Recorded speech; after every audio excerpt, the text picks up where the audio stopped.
570 খ্রিস্টাব্দে 12 রবিউল আউয়াল সোমবার শবে সাদেকের সময় প্রত্যেকটা মজলুম, প্রত্যেকটা অসহায়কে বাঁচাবার জন্য তাদের আপন সাহারা রাহমাতাল লিল আলামিন এসেছিলেন। জোরে বলুন সুবহানাল্লাহ। কেন দেবে আম্মা জান আমিনা বলেন, আমার গর্ভে মুহাম্মদ রাসূল রয়েছেন। অন্যান্য নারীরা বলে সন্তানের একটা ভারী মা বুঝতে পারে। কি ভারী থাকে না? এ নবীর গোলামেরা, এ আমার নবী পাকে দিবানারা, আল্লাহ আমার নবীকে কি নিয়ামত করেছে ওই নিয়ামতেরা চর্চা করো, ওই নিয়ামত পে আল্লাহ শুকরিয়া আনন্দ করো। আম্মা জান আমিনা বলতে লেগেছে, আমার দুনিয়া জমিনে কোন নারী যখন সন্তান জন্ম দেয়, ওই সন্তান নিয়ে মা বলে আমার একটা কন্যা সন্তান হয়েছে বা আমার একটা পুত্র সন্তান হয়েছে, কিন্তু আম্মা আমিনা বলে আমি একটা নূর জন্ম দিয়েছি, অর্থাৎ আমার গর্ভ থেকে একটা নূর এসেছে। এবারে আসেন এই মাহফিল কি শরিয়াতে সাহাবা হুজুররা কি নবী পাকের আলোচনার মাহফিল করেছে কি জানা দরকার রয়েছে। আর একটুখানি এখানে আলোচনা করে নি। আমার নবী পাক সাল্লাল্লাহু আলাইহি ওয়াসাল্লাম নবুয়াতের ঘোষণার পর নবী আমার নিজে দুম্বা জবাই করে খানা করিয়ে নবী নিজের মিলাদের খানা সাহাবাদের খাইয়েছে। আরো জোরে বলুন সুবহান। এবারে তো আবার ঈদের দিনটা একসাথে দুটো ঈদ পড়েছে, 12 রবিউল আউয়াল। দুটো ঈদ একদিনেই দুটো ঈদ হবে। 12 রবিউল আউয়াল কি বার পড়েছে বলুন? আরে কথা বলে না কেন? তো শুক্রবারটা ঈদের দিন, কেন বাবা আদম আলাইহিস সালামের আগমন বা জন্মের দিন, আর 12 রবিউল আউয়াল ওই দিন, তাহলে একসাথে দুটো ঈদের দিন পড়েছে। জোরে বলুন সুবহানাল্লাহ। হ্যাঁ, তাহলে আল্লাহ নবী প্রতি সোমবারে রোজা রাখতেন কেন? নিজে আগমন করেছে। দ্বিতীয়, নবী নিজে দুম্বা জবাই করে খানা করে সাহাবাদের খাইয়েছেন কেন? নিজের মিলাদের খানা খাওয়াচ্ছেন। জোরে বলুন সুবহানাল্লাহ। তাহলে আমরা যদি নবীর উম্মত হই, এই আদর্শ এই সুন্নাহকে আমাদেরও তো জিন্দা রাখতে হবে, এই কালচার তো আমাদের মধ্যে রাখতে হবে। আরেকটু আগিয়ে চলেন। আমার নবী পাক সাল্লাল্লাহু আলাইহি ওয়াসাল্লামের একজন সাহাবী এবং নবী পাক সাল্লাল্লাহু আলাইহি ওয়াসাল্লামের চাচা জান হন হযরত আব্বাস রাদিয়াল্লাহু তাআলা আন। তিনি নিজের এলাকার মানুষকে এক জায়গায় জড়ো করেছেন। জড়ো করে হুজুর নিজে ওয়াজ করছেন। ওয়াজ মানে ভালো কথার উপদেশ দেওয়া। মোবাইল বন্ধ রাখো, অডিও করো। ভালো কথার উপদেশ দেওয়া, আলোচনা করছেন কি? আমার নবী পাকের ছোটবেলার কথা। যেমন আমরা আলোচনা করে থাকি, রাত আল্লাহ পাকের কাছে আরজু করেছে, আল্লাহ আপনার হাবিবকে রাতের ভাগে পাঠান। দিন আল্লাহ পাকের কাছে আরজু করেছে, ও রব্বি আল্লাহ আপনার হাবিবকে দিনের ভাগে পাঠান। আল্লাহ পাক উভয়ের মনের বাসনাকে কবুল করে রাতের কিছু অংশ, দিনের কিছু অংশ শবে সাদেকের সময় আমার নবীকে পাঠিয়েছিলেন। আমরা আলোচনা করে থাকি, আম্মা জান আমিনা হুজুর বলেছে আমার নবী পাক সাল্লাল্লাহু আলাইহি ওয়াসাল্লাম আমার গর্ভে রয়েছে। অন্যান্য নারীদের গর্ভে সন্তান থাকলে আস্তে আস্তে মায়েদের পেটটা বড় হয়, কিন্তু আমি আমিনা, আমার মুহাম্মদ রাসূল আমার গর্ভে ছিল। কোনো দিনের জন্য আমি বুঝতেও পারি না, ব্যথাও হয় না, পেটও বড় হয় না। এক কথায় আমার নবী পাক সাল্লাল্লাহু আলাইহি ওয়াসাল্লামের শিশুবেলার কথা আল্লাহ নবী চাচা যান হযরত আব্বাস রাদিয়াল্লাহু তাআলা তিনি আলোচনা করতেছিলেন। আল্লাহ নবী ওই পাশ দিয়ে যেতেছিলেন, নবী পাককে দেখে সাহাবা হুজুররা উঠে দাঁড়িয়ে গিয়ে সালাম দিয়েছিলেন। আমরা বসে সালাম দিই না দাঁড়িয়ে? আল্লাহু আকবার। আমরা দাঁড়িয়ে সালাম দিই না বসে? কেন? সাহাবা হুজুররা দিয়েছেন তাই দিই। কিন্তু কেউ বসে সালাম দিলে তাদের সঙ্গে ঝগড়া করবেন না, কেন এটা মহব্বতের ব্যাপার, আদবের ব্যাপার। এখানে বাড়াবাড়ি জুলুম করা উচিত হবে না, কেন জুলুম করা আবার শরীয়তে নিষেধ আছে। তো সেই জায়গাতে আমার নবী পাক সাল্লাল্লাহু আলাইহি ওয়াসাল্লাম যখন উপস্থিত হলেন, সাহাবা হুজুররা বললেন, হুজুর, বিশেষ করে নবী পাকের চাচা যান হযরত আব্বাস রাদিয়াল্লাহু তাআলা তিনি বলছেন, হুজুর, আমরা আপনার শিশুবেলার অর্থাৎ মিলাদ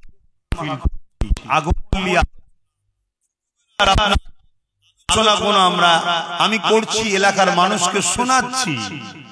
তাহলে আজও পৃথিবীর বুকে কোন উলামা, কোন ব্যক্তি যদি নবীর ছোটবেলার আলোচনা মানুষকে শোনায়, এটা নবীর চাচা যান হযরত আব্বাস হুজুরের সুন্নতের সওয়াব হবে। জোরে বলুন সুবহানাল্লাহ। আপনাদের মহান ছোট নয়।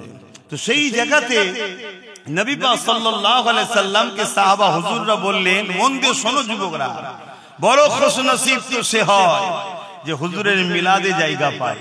অত সহজ নয়, অত সহজ নয়। এটা দুনিয়ার কোন শাহিনশাহ বাদশার আলোচনা নয়। আরে কত শাহিনশাহ এসেছে, কত শাহিনশাহ চলে গেছে, মানুষ ভুলে গেছে। কিন্তু আমার নবী দুনিয়াবি জিন্দেগিতে আসার আগে থেকেও যুগে যুগে আদম নবী থেকে শুরু করে, মুসা নবী থেকে শুরু করে, ঈসা নবী থেকে শুরু করে আমার নবীর কিন্তু চর্চা আলোচনা এমন কোন দুনিয়া ছিল না যেখানে হয়নি। জোরে বলুন সুবহানাল্লাহ। এবং সবে কিয়ামত পর্যন্ত আমার নবীর চর্চা হতেই থাকবে। জোরে বলুন সুবহানাল্লাহ। আরে আমার নবী তো অনেক উঁচু ব্যাপার। সবে কিয়ামত পর্যন্ত যারাই নবীর গোলাম হবে তাদেরও আলোচনা চলতেই থাকবে। যেমন বড় পীর আব্দুল কাদের জিলানীর আলোচনা হয়, যেমন গৌস পাকের আলোচনা হয়, যেমন ফুরফুরার আবু বকর 100 বছর কম বেশি হয়ে গেল, চলে গেছে, আজও আলোচনা চলছে। কেন? গোলামে রাসূল ছিলেন। জোরে বলুন সুবহানাল্লাহ। আরো চিৎকার দিয়ে বলুন সুবহানাল্লাহ। কত বড় বড় ভিআইপি দুনিয়াদার, খেলোয়াড় বলুন, গায়ক বলুন, নায়ক বলুন, সব চলে যাবার পর ভুলে যাইলো। চলে যাওয়া তো দূরের কথা, একটু বয়স হয়ে গেলেই মানুষ ভুলে যায়। খেলতে ভালো না পারলে ফ্যান ফলোয়ার চলে যায়। কি ভালো অ্যাক্টিং না করতে পারলে বয়স হয়ে গেছে মানুষ ভুলে যায়, নতুন নতুনকে ধরে নেয়। কিন্তু মুহাম্মদ সাল্লাল্লাহু আলাইহি ওয়াসাল্লামের গোলাম যারা হয় তাদের বয়স যত বাড়ে তত দাম বাড়ে। জোরে বলুন সুবহানাল্লাহ। ফুরফুরা শরীফে যান, যে দেখুন, বা অন্য জায়গায় যেখানে আছে যে দেখুন, যত মুরব্বী হয় তার গুরুত্ব বেশি বাড়ে। তাই তো নাকি গো? কেন? এই জায়গার সিস্টেমটা আলাদা। তাই আমি আপনাদেরকে জন্যই বললাম যে আজকে যতগুলো যুবক এসেছো, এটা বড় খুশনসিব যে তোমরা হুজুরের মিলাদের আলোচনাতে আল্লাহ তোমাদেরকে এনেছে। এটা তোমাদের কৃতিত্ব নয়। আল্লাহ নবী মাহফিলে আসার জন্য নবী পাকের চাচা যান আদেশ অনুরোধ করলেন, ইয়া রাসূলুল্লাহ, হাবিবাল্লাহ, হুজুর আপনি আমাদের মাহফিলে একটু এসে হাজির দিন। আল্লাহ নবী বলেছিলেন, আমি অবশ্যই আসব। কেন? আমি রাসূলুল্লাহ যা দেখি তোমরা তা দেখতে পাও না। এখানে একটা জিনিস শুধু ধরিয়ে দিচ্ছি, সাহাবাদের ঘরে নবী বলছেন, আমি যা দেখি তোমরা তা দেখতে পাও না। তাহলে সাহাবারা কি আমার নবীর মতো? তাহলে এখন কোন সাধারণ মোল্লা মুলি সাহেব যদি বলে নবী আমাদের মতো, এটা কি মানা যাবে? এটা মাথায় রাখবেন। এমন জওয়ান তরুণেরা, বাপেরা, এমন নবী পাক পাকের প্রেমিকেরা আল্লাহ নবী সাহাবাদিওকে বলতে লাগলেন, তোমরা শুধু মজলিসে উপস্থিত হয়েছো তা নয়, আমি রাসূলুল্লাহকে আল্লাহ পাক দেখাতে লেগেছে তোমাদের এই মজলিসে অগণিত আল্লাহর রহমতের ফেরেশতা আসা শুরু করে দিয়েছে। এ বাবা সাহাবারা, মনে রেখে দিও, আমি রাসূলুল্লাহ আমার মাওলুদের আলোচনা করছো, আমার আগমনের আলোচনা করছো, তোমাদের আলোচনার পরে আল্লাহ খুশি হয়ে গেছে, রহমতের ফেরেশতা আসা শুরু হয়েছে। সাহাবী হযরত আব্বাস রাদিয়াল্লাহু তাআলা বলতে লাগলে, ইয়া রাসূলুল্লাহ হাবিবাল্লাহ, শুধু আমাদের এই মজলিসে না অন্য কোনো জায়গায় যদি কেউ মিলাদের মাহফিল বানায়, সেই জায়গাও কি রহমতের ফেরেশতা আসবে? আল্লাহ নবী জানিয়ে দিলেন, কিয়ামত পর্যন্ত পৃথিবীর যে কোনো জায়গাতে আমি রাসূল আমার মিলাদের মাহফিল যেখানেই করবে, যদি সেটা শরিয়া সম্মত হালাল অর্থ থেকে হয়ে থাকে, অবশ্যই প্রতিটা মাহফিলে আল্লাহর রহমতের ফেরেশতা হাজির হবে। এ বাবা সাহাবারা, আরো খুশির খবর নিয়ে নাও, যারা আমার মিলাদের মাহফিল বানাবে, অর্থাৎ আমার শিশুবেলার লাইফ স্টাইলের আলোচনার কথা শুনবে, মজলিস তৈরি করবে, সেটা হতে পারে ঘরের মধ্যে বাপ বেটা পরিবার নিয়ে হোক, মসজিদের মধ্যে হোক, বড় মজলিসেই হোক, মনে রাখবে ওয়াজাবাত লাহু শাফাআতি, আমি নবী তাদের জন্য শাফাআত করব। আরো জোরে বলুন সুবহান।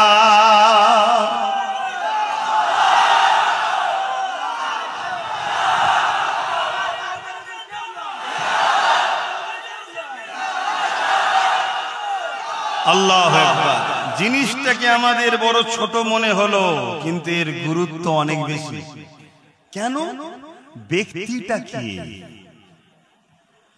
ব্যক্তিটাকে খুব ভালো করে বোঝেন।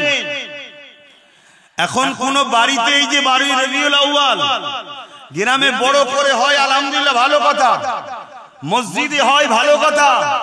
আমার তো মনে হয় প্রতিটা বাড়িতে বাড়িওয়ালারা যদি চায় রহমতের ফেরেশতা আসুক আজকে আমার বাড়ি, প্রতিটা বাড়িতে বাড়িওয়ালা তার মাকে নিয়ে, বাপকে নিয়ে, ভাইকে নিয়ে, বোনেদের নিয়ে, পরিবার নিয়ে, বাচ্চা নিয়ে, অর্থাৎ ওই পরিবারে যতজন সদস্য আছে, যে যার ঘরের মধ্যে সুন্দর করে সাজিয়ে আতর গোলাপ ছড়িয়ে কিছু তাবারুক কিনে, সেটা মিষ্টি হতে পারে, যার যেটা পছন্দ, কি ওই দিন স্পেশাল করে একটা বিরিয়ানিও রান্না করলেন, খাবেন আপনি নিয়তের জন্য, তাবারুক হবে, নেকিও হবে। জোরে বলুন সুবহানাল্লাহ।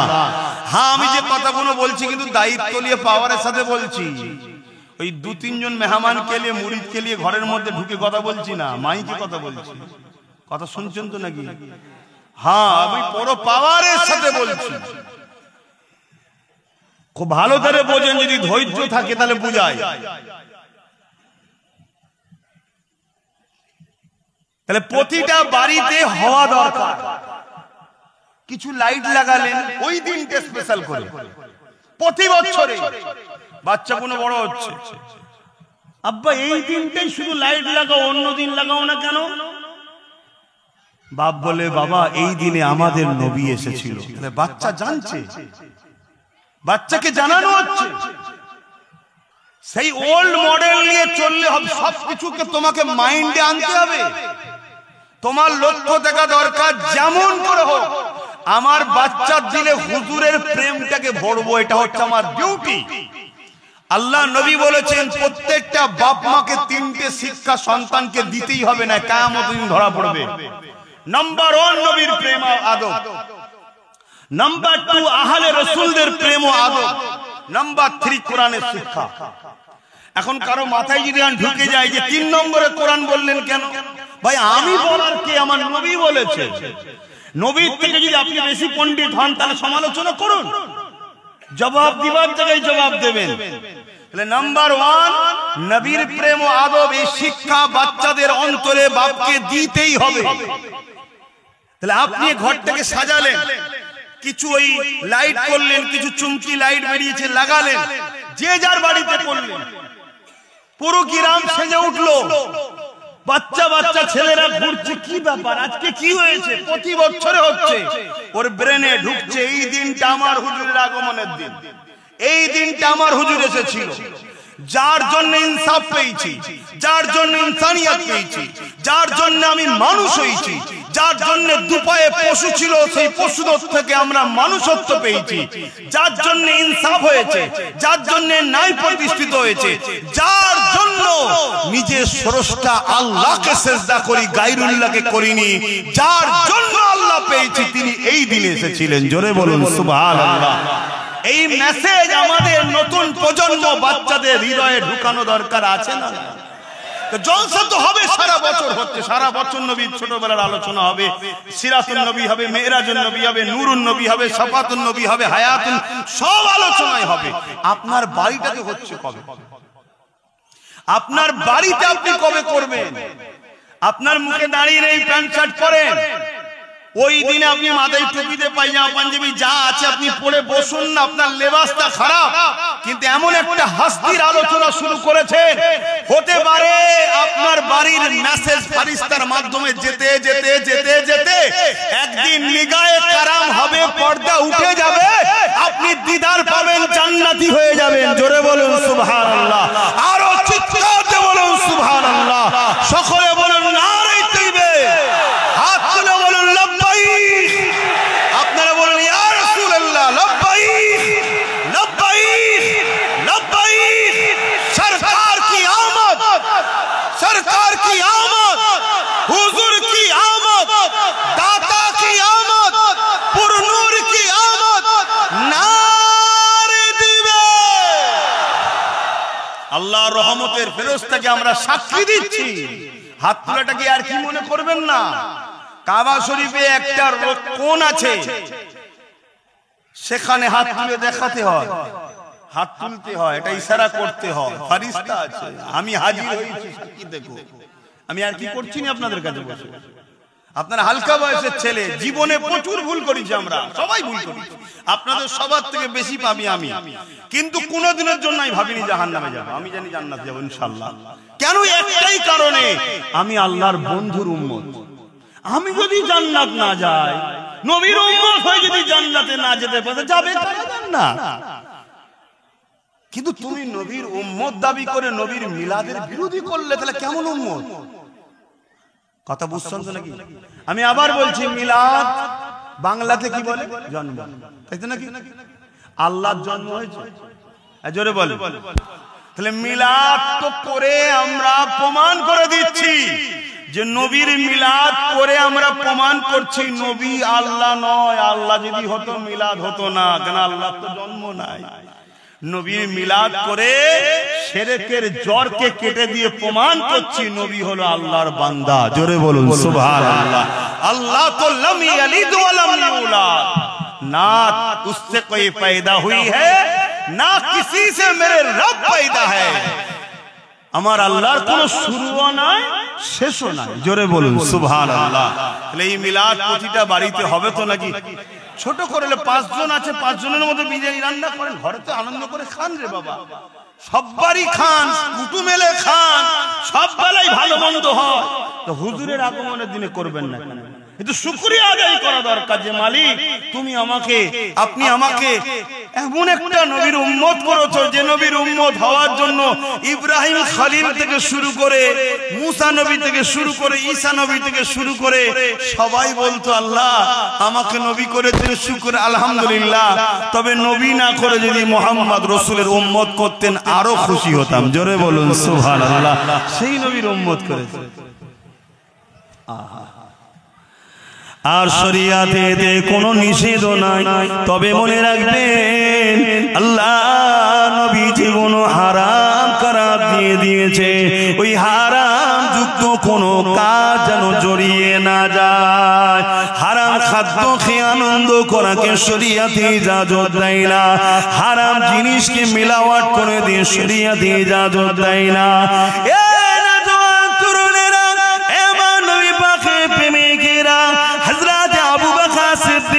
আমার নবী পাকে যিনি প্রথম খলিফা ছিলেন তিনি বলতে লেগেছেন قال ابو بكر الصديق من انفق درهما على قراءة مولد النبي صلى الله عليه وسلم كان رفيقي في الجنة যারা আমার রাসূলুল্লাহর মিলাদ মাহফিল হবে ওই মাহফিলে কেউ যদি এক দিরহাম দান করে আমি আবু বকর জানিয়ে দিলাম তারা জান্নাতি আমার বন্ধু হবে আরো জোরে বলুন সুবহান তাহলে হুজুরের মিলাদের আলোচনা দরকার আছে অর্থাৎ আগমন কিভাবে হয়েছে ছোটবেলায় কি করেছে কি কি মুজিজা ঘটেছে অলৌকিক কথা এগুলো শুনলে আমাদের মধ্যে খুশি হয় না দুঃখ হয় এটাকেই বলা হয় ঈদ আসলে একটু আলোচনা করি নাকি হুজুরের ছোটবেলার কথা এবার দেখেন খুশি হন না খুশি হন না আম্মা জান হযরতে আমেনা হুজুর বলছেন আমার গর্ভে সন্তান মুহাম্মদ রাসূল রয়েছেন অন্যান্য নারীদের ইশারায় একটু ধরে নিতে হবে মাসে একটা নাপাকি হয় জান বুঝতে পারছেন কিন্তু আমি আমেনা দেখলাম আমার গর্ভে সন্তান আছে কিন্তু কোন মাসে ওই নাপাকিটা বন্ধ হয় না হই যায় মেডিকেল বলছে মায়েদের মাসে যে রক্ত বাহির হয় যদি ওটা বন্ধ না হয় তাহলে সন্তান থাকবে না ওটা যদি চালু থাকে তার মানে সন্তান নাই বা মারা যাবে কথা বুঝতে হবে নাকি কিন্তু আম্মা আমেনা বলছেন আমার বাচ্চা গর্ভে আছে কিন্তু আমার বন্ধ হয়নি কেন বন্ধ হয় আমাদের নাভির সাথে মায়ের নাভির কানেকশন করে ওই রক্তটা মুখ দিয়ে না খাইয়ে বাচ্চাকে নাভির সাথে মায়ের বাচ্চার পেটে যায়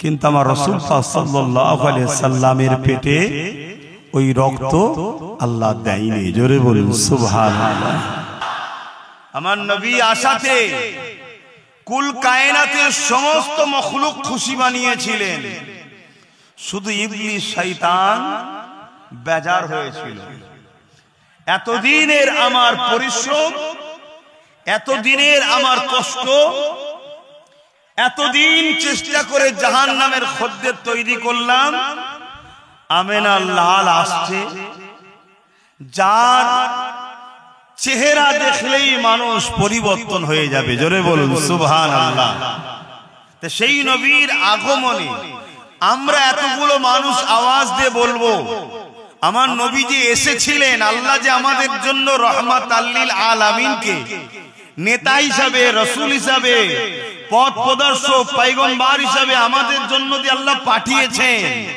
এতে আমরা খুশি না বেজার এই খুশিটাকে আরবিতে বলা হয় ঈদ অর্থাৎ নবী আসাতে আমরা খুশি এবারে প্রতি বছরই আমরা খুশি উদযাপন করি কেন বাপ আদম আলাইহিস সালাম একবার জন্ম হয়েছিল শুক্রবারে একবারই সৃষ্টি হয়েছে শুক্রবার অথচ প্রতি জুম্মাকে আল্লাহ ঈদের দিন করেছে কেন বাপ আদমের সৃষ্টি দিন বলে জোরে বলুন সুবহানাল্লাহ আমার নবী দুনিয়ায় এসেছেন একটা দিনেই একবারই কিন্তু সবে কিয়ামত পর্যন্ত যতবার আমরা রবিউল আউয়াল পাবো মাস পাবো আমরা এই খুশির চর্চা আনন্দের চর্চা করতেই থাকবো জোরে বলুন সুবহানাল্লাহ কেন আল্লাহ বলছেন তোমরা আমার নিয়ামতের প্রচার করো আমার নিয়ামতের কি করো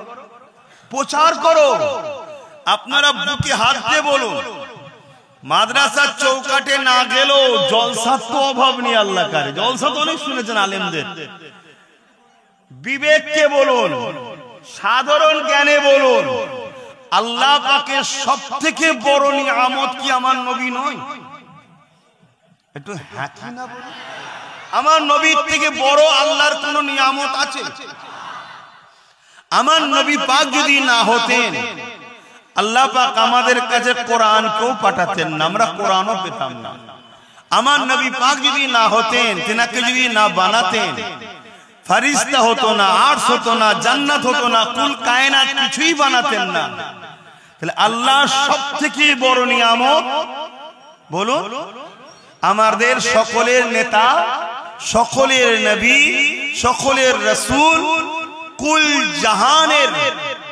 रहमत लिल आलमीन दोनों जहानेर बादशाह আল্লাহ বলছেন আমার নিয়ামত পেয়ে তার চর্চা করো, আলোচনা করো।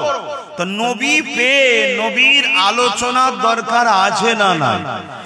নামাজ বড় নিয়ামত, চর্চা হবে। রোজা নিয়ামত, চর্চা হবে। হজ নিয়ামত, চর্চা হবে। সবটাই হবে, কিন্তু সব নিয়ামত পেয়েছি জিনার ওসিলায়, তিনার চর্চা সব থেকে বেশি হবে। এটাই হলো আশিক, এটাই হলো ঈমানদারদের বৈশিষ্ট্য। জোরে বলুন সুবহানাল্লাহ। তাই আমি প্রথমেই বলে দিলাম, আমি নবীর কথা বলবো, যার শুনতে ইচ্ছা লাগবে বসবে, আর না হয় ফালতু ইন্তজার করে লাভ নেই। খুব ভালো করে বুঝুন। আল্লাহ কোরআনের মধ্যে বলছেন, কুল বিফাদলিল্লাহি ওয়া বিরহমাতিহি ফাবিযালিকা ফালইফরাহু।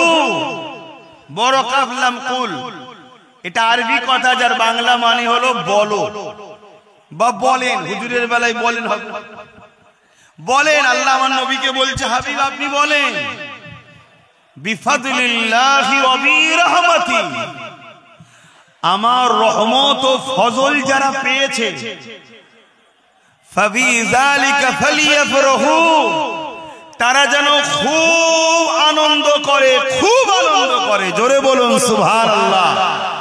বলুন, আমার নবীর থেকে বড় আল্লাহর পাঠানো কোন ফজল, কোন নিয়ামত আছে?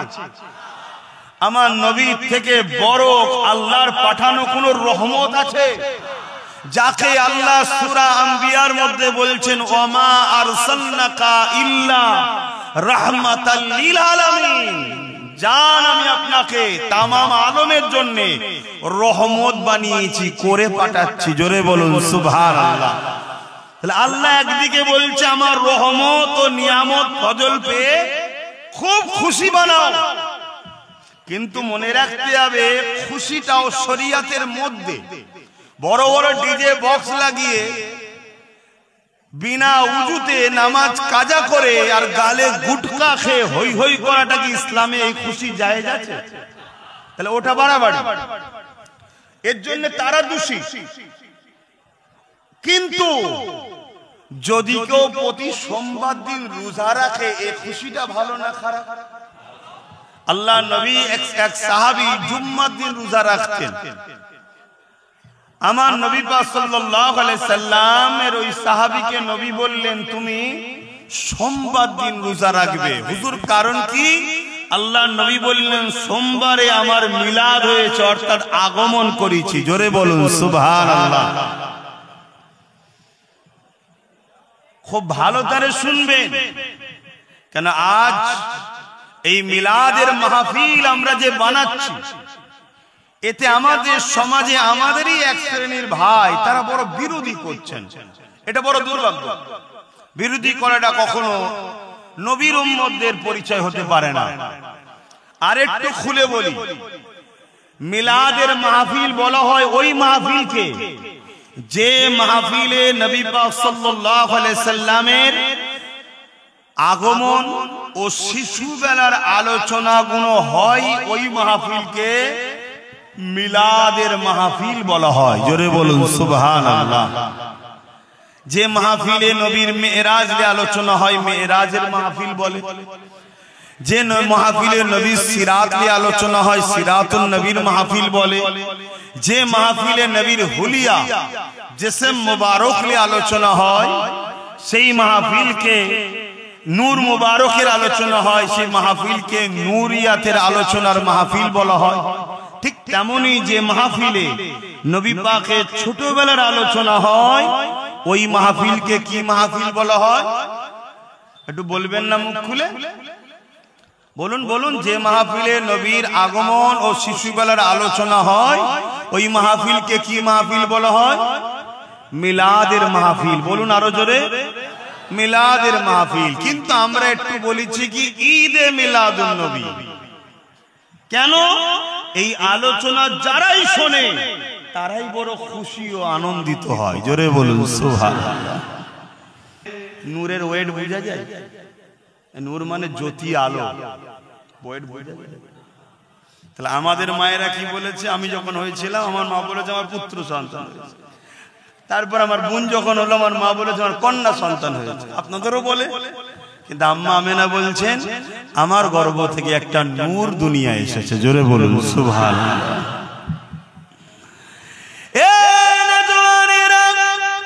আল্লাহ নবী দাদা হযরত আব্দুল মুত্তালিব আমল করে তিনি যখন বাজারে যান, লোকের মধ্যে একটা আলোচনা হতে লেগেছে, আব্দুল মুত্তালিবের পুত্রবধূ আমেনা একটা খুশবু ব্যবহার করে, যে খুশবুটা মক্কার কোনো জায়গাতে পাওয়া যায় বলে জানা নাই। কোথা থেকে খুশবু পেল? এত সুন্দর খুশবু, এবং বিধবা নারীদের খুশবু বা কাটা তৎকালীন সময়ে তো এবং এখনো মানুষটি ভালো নজরে নেয় না। তাই রাসূলুল্লাহ দাদা সরদার ছিলেন, লিডার ছিলেন, নেতা ছিলেন মক্কার। তাই তিনার কানে যখন এই কথাটা পড়েছে, তিনি তিনার স্ত্রী অর্থাৎ রাসূলুল্লাহর দাদি জানের কাছে আলোচনা করতে লেগেছে। আরে আব্দুল্লাহর পুত্রবধূ, আব্দুল্লাহর পরিবার, আমাদের বাচ্চা আব্দুল্লাহ তো ইন্তেকাল হয়ে গেছে, স্বামীহারা ওই বেটিটা বড় কষ্টের মধ্যে রয়েছে। কিন্তু বাজারে একটা কথা শুনতে লেগেছে, সে নাকি একটা খুশবু ব্যবহার করে, যে খুশবুটা নাকি অন্য কোন জায়গায় পাওয়া যায় বলে কেউ জানে না। এই কথাটা শোনার সাথে সাথে রাসূল পাক সাল্লাল্লাহু আলাইহি ওয়াসাল্লাম দাদি জান বলতে লেগেছে, আমিও অবাক হয়ে যাই, কিন্তু স্বামী হারা, তাই বেশি কিছু বলতে চাই না, যদি মনে দুঃখ পেয়ে যায়। যখন আমেনা গোসলখানা থেকে বাইর হয়, আমি যখন হাম্মামখানাতে প্রবেশ করি, আমি মনে হয় যেন আতরের কোন ফ্যাক্টরিতে প্রবেশ করলাম। রাসূলুল্লাহ দাদা, রাসূলুল্লাহ দাদি জানকে বললেন, চলে তেনাকে ডাকা যাক, জিজ্ঞাসা করে, কেন আমি একটা সরদার আলোচনা চতুর্দিকে হতে লেগেছে, একটু আলোচনা করা যাক। আম্মা জান হযরত আমেনা হুজুরকে ডাকা হলো, দেখে জিজ্ঞাসা করা হয়, মারে এই আতরটা তুমি কোথা থেকে পেয়েছো মা, যেটা ব্যবহার করো? ওই সময় আম্মা জান আমেনা মুখে থুতুখানা জমিনের উপরে ফেললে, ফেলার সাথে সাথে আতর যেমন ঢেলে দিলে খুশবু বাইর হয়, তার থেকেও বেশি খুশবু বাইর হতে লেগেছে। ওই সময় আম্মা মেনা বলতে লেগেছেন, আব্বা আম্মা এই আতর আমি ব্যবহার করি না, এই খুশবু আমার নয়, গর্ভে যিনি আছে তিনা। আরো জোরে বলুন সুবহানাল্লাহ।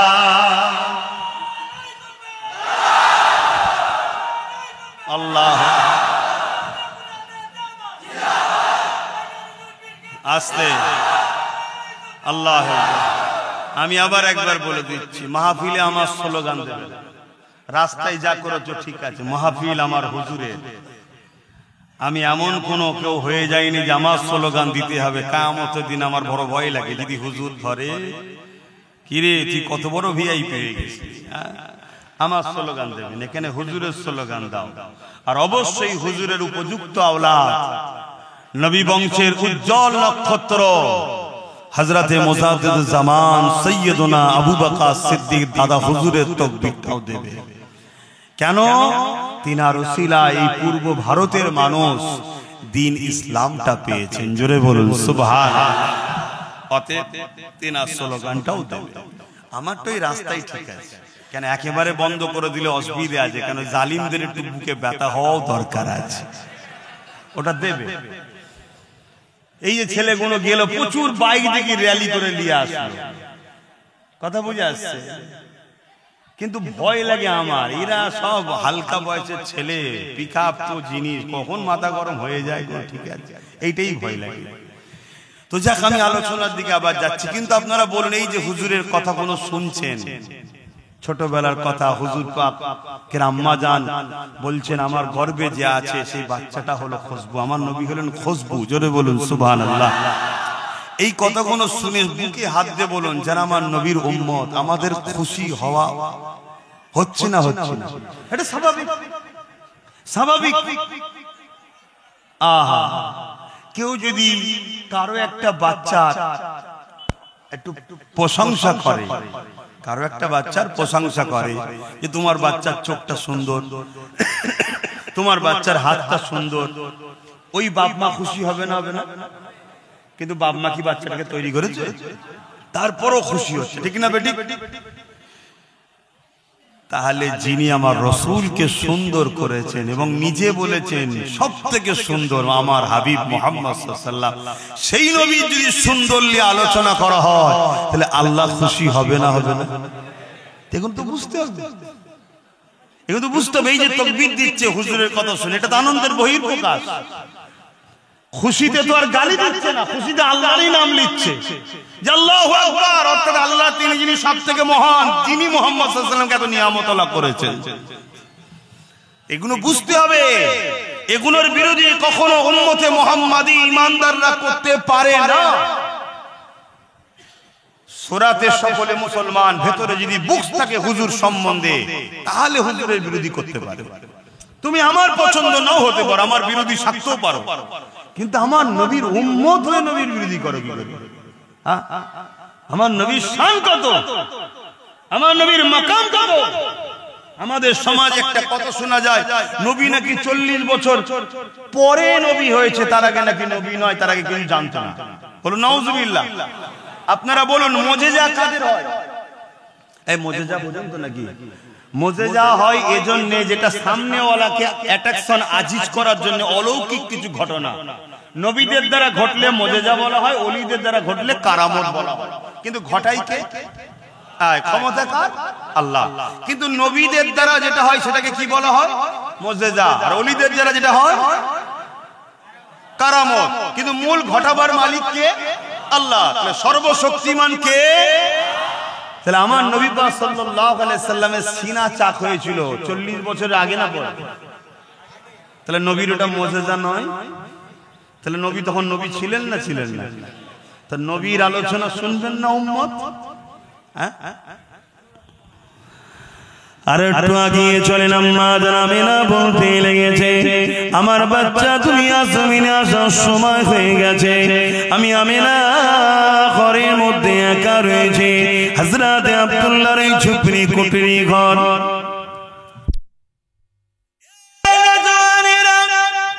আম্মা জান আমিনা বলতে লেগেছে, আমার মনের মধ্যে বাসনা হলো নারীদের সন্তান হবার সময় অন্য নারীদের সহযোগিতার প্রয়োজন হয়। আমি আমিনা একা রয়েছি, যদি অন্য কোন নারী সহযোগিতা পেতাম আমার জন্য বড় উপকার হতো। ঠিক এমনই যে ভাবতে লাগলাম, সঙ্গে সঙ্গে দেখলাম আব্দুল্লাহর ঘর, আমার এই কুকরি ঘরটা আলোয় আলোকিত হয়ে গেছে, সুন্দরী সুন্দরী রমণী চলে এসেছে। আমি আমিনা জানতে চাইলাম আপনারা কারা, কোথা থেকে আসলেন?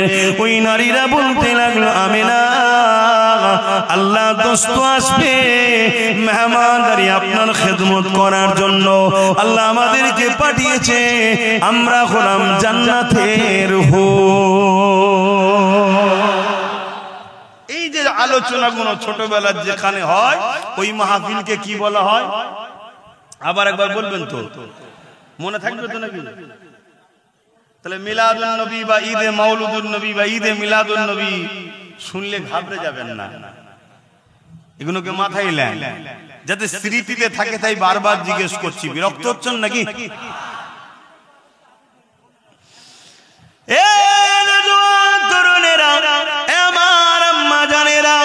আল্লাহ নবীর আম্মা জান বলতে লেগেছে, আমি যখন কোন কুয়ার ধারে যেতাম পানি উঠাবার জন্য, যখন দেখলাম ওই কুয়ার ধারে গিয়ে পানিটা তোলার জন্য আগে যেতে লাগলাম, গায়েবী আমার কানে আওয়াজ আসতো, আসসালাতু আসসালামু আলাইকা ইয়া রাসূলুল্লাহ হাবিবাল্লাহ। আমি বড় চমকে যেতাম, প্রথম এই আওয়াজ কোথা থেকে আসছে, কি ব্যাপার, কোথা থেকে আসছে, আমি ঘাবড়ে যেতাম। আমি যখন কুয়ার দিকে খেয়াল করে দেখতাম, খেয়াল করতাম কুয়ার পানির ভেতর থেকে এই সালামের আওয়াজ আসতে লেগেছে। এই যুবকেরা, তরুণেরা, আল্লাহ নবীর আম্মা জান বলতে লেগেছে, আমি যখন রাস্তা দিয়ে যেতাম পাথর আমাকে সালাম দিত, কিন্তু এই বলে আসসালাতু আসসালামু আলাইকা ইয়া রাসূলুল্লাহ, আমি অবাক হয়ে যেতাম, গাছ সালাম দিত। আর নবী পাকের হাদিস পাকের মধ্যে রয়েছে, আল্লাহ নবীর সাহাবারা বলতে লেগেছে, আমি রাসূলুল্লাহর সঙ্গে যখন আমরা সফরে যেতাম, প্রতিটা গাছ পাথর এমন করে পাহাড় পর্যন্ত আমার নবীকে সালাম দিতে থাকতো। এই যুবকেরা, তরুণেরা, আম্মা জানাবেনা পানির কি করে তুলবে চিন্তা করতে লেগেছে। কেন দেখবেন কুয়ার পানি থেকে উপরে একটা ওয়াল ঘিরা থাকে যাতে মানুষ না পড়ে যায়, তাই চিন্তা করতে লেগেছে আমার মুহাম্মদ পেটে রয়েছে, যদি চাপ লেগে বাচ্চা কষ্ট পায় পানির রশি ধরে তুলতে হবে, এই চিন্তা করতে লেগেছে। ঠিক তেমনই সময় আম্মা আমিনা বলতে লেগেছে, পানি ভূমিকম্পে যেমন ফুলতে থাকে, ওই কুয়ার পানিটা কানা পরিমাণ এসে গেল এবং আওয়াজ দিতে লেগেছে, আমিনা আসতে লাগবে না, হুকুম করলে ঘরে পৌঁছে যাব। আরো জোরে বলুন সুবহান। রসুলের এক গোলাম, নবীর আওলাদ, গরিবে নওয়াজ লুটা পাঠিয়েছিল, জানেন না? আনা সাগরের পানি লুটার মধ্যে ছিল না, ছিল না। তিনার গোলাম যদি পাওয়ার এই হয়, তাহলে নবীর জিনার গর্বে আছে সেই মা যদি বলে মুহাম্মদ রসুলের খাতিরে আসো, আসবে না পানি? আমার নবী যখন কোন গাছকে ডাকতেন, একটু অন্যদিকে যাচ্ছে, সিরাফলি একটা কথা বলছি। এক সময় এক গায়ের মুসলমান, অমুসলিম, আমার নবী সাল্লাল্লাহু আলাইহি ওয়াসাল্লামকে পরীক্ষা নিতে এসেছে। শুনছেন তো সবাই? আল্লাহ নবী বললেন, ওই যে দূরের গাছটা দেখছো, ওই গাছটাকে যে বলো মুহাম্মদ সাল্লাল্লাহু আলাইহি ওয়াসাল্লাম তোমায় ডাকছে। তো ও গিয়ে বলছে মুহাম্মদ সাল্লাল্লাহু আলাইহি ওয়াসাল্লাম তোমাকে ডাকছে। লোকটা অবাক হয়ে দেখতে লেগেছে, জমিন ফেটে গেল, মানে ফাটতে ফাটতে যেমন মানুষ খুঁড়ে খুঁড়ে চওড়া করে না, ওভাবে জড় সমেত, শেকড় সমেত এভাবে জমিন চিরে চিরে চিরে চিরে এই গাছটা আমার নবীর কদমে এসে সালাম দিতে লেগেছে। জোরে বলুন সুবহানাল্লাহ। খুব ভালো করে কথাটা শুনবেন। হুজুর ডাকবে, গাছ আসবে, এটা আশ্চর্যের বিষয় তো নয়, এটা তো নরমাল বিষয়। গাছকে তো আসতেই হবে, গাছ তো হুজুরের গোলাম। কিন্তু গাছটাকে গিয়ে খবরটা কে দিল? একজন অমুসলিম। সে বলছে হুজুর ডাকছে, চল। যদি তার কথা তো গাছটা চলে আসতে পারে, হুজুরের কথায় হুজুরের আম্মা যদি বলতো আয়, আসতো না? এগুলো আমাদেরকে বুঝতে হবে, এগুলো আমাদের মধ্যে ঢুকাতে হবে। কি অসুবিধা হচ্ছে নাকি? আর না মনে হচ্ছে যে ঠিক আছে সবই বুঝলাম, এগুলো শুনে কি করব? দুটো নামাজের কথা বললে হয়। যাদের দিলে হুজুরের এই আদব, ভালোবাসা, মহব্বতের আলোচনা শোনার ধৈর্য নেই, তারা নামাজ পড়েই কি করবে? তারা নামাজটা পড়েই কি করবে? মাত্র মাথায় ঢুকছে না। কথাটা কি খারাপ হয়ে গেল নাকি? আল্লাহ নবী বলছেন এবং কোরআনেও আল্লাহ বলছেন, নামাজ পড়েও জাহান্নামে যাবে, নামাজ পড়েও জাহান্নামে যাবে। ওই নামাজ পড়ে কিছু লাভ আছে? কারা? যাদের মধ্যে ঈমান নাই। আর ঈমানটা কি তাহলে? নামাজ পড়েও যদি জাহান্নামে যেতে হয়, তাহলে নামাজটা তো ঈমান নয়। ঈমানটা কি? ঈমানটা হলো হুজুরের মহব্বত ও আদব। জোরে বলুন সুবহানাল্লাহ। এটা ঈমানের মূল। এটা গাছের মূল হয় না, ঈমানের মূল। এবারে ঈমানের মূলের অনেক শাখা পোশাখা, ডাল টাল আছে, অনেক কিছু আছে, কিন্তু মূলটা হলো হুজুরের প্রেম ও আদব। জোরে বলুন সুবহানাল্লাহ। এগুলো বোঝেন কেন? আজ আমাদের মধ্যে সবই আছে। মসজিদ বেড়েছে না কমেছে? টুপি বিক্রি বেড়েছে না কমেছে? বোরখা বিক্রি বেড়েছে না কমেছে? মাদ্রাসা বেড়েছে না কমেছে? সবই তো বেড়েছে, তা মার খাচ্ছি কেন? মূল জায়গাতে ভাটা পড়ে গেছে। আমাদের প্রেমে কিন্তু ঘাটতি হয়েছে। কই বেলাল হুজুর? কই সিদ্দিক আকবরের মতো প্রেমিক? কই উসমান গানির মতো প্রেমিক? কই মাওলা আলী শেরে খোদার মতো প্রেমিক? কই বলুন।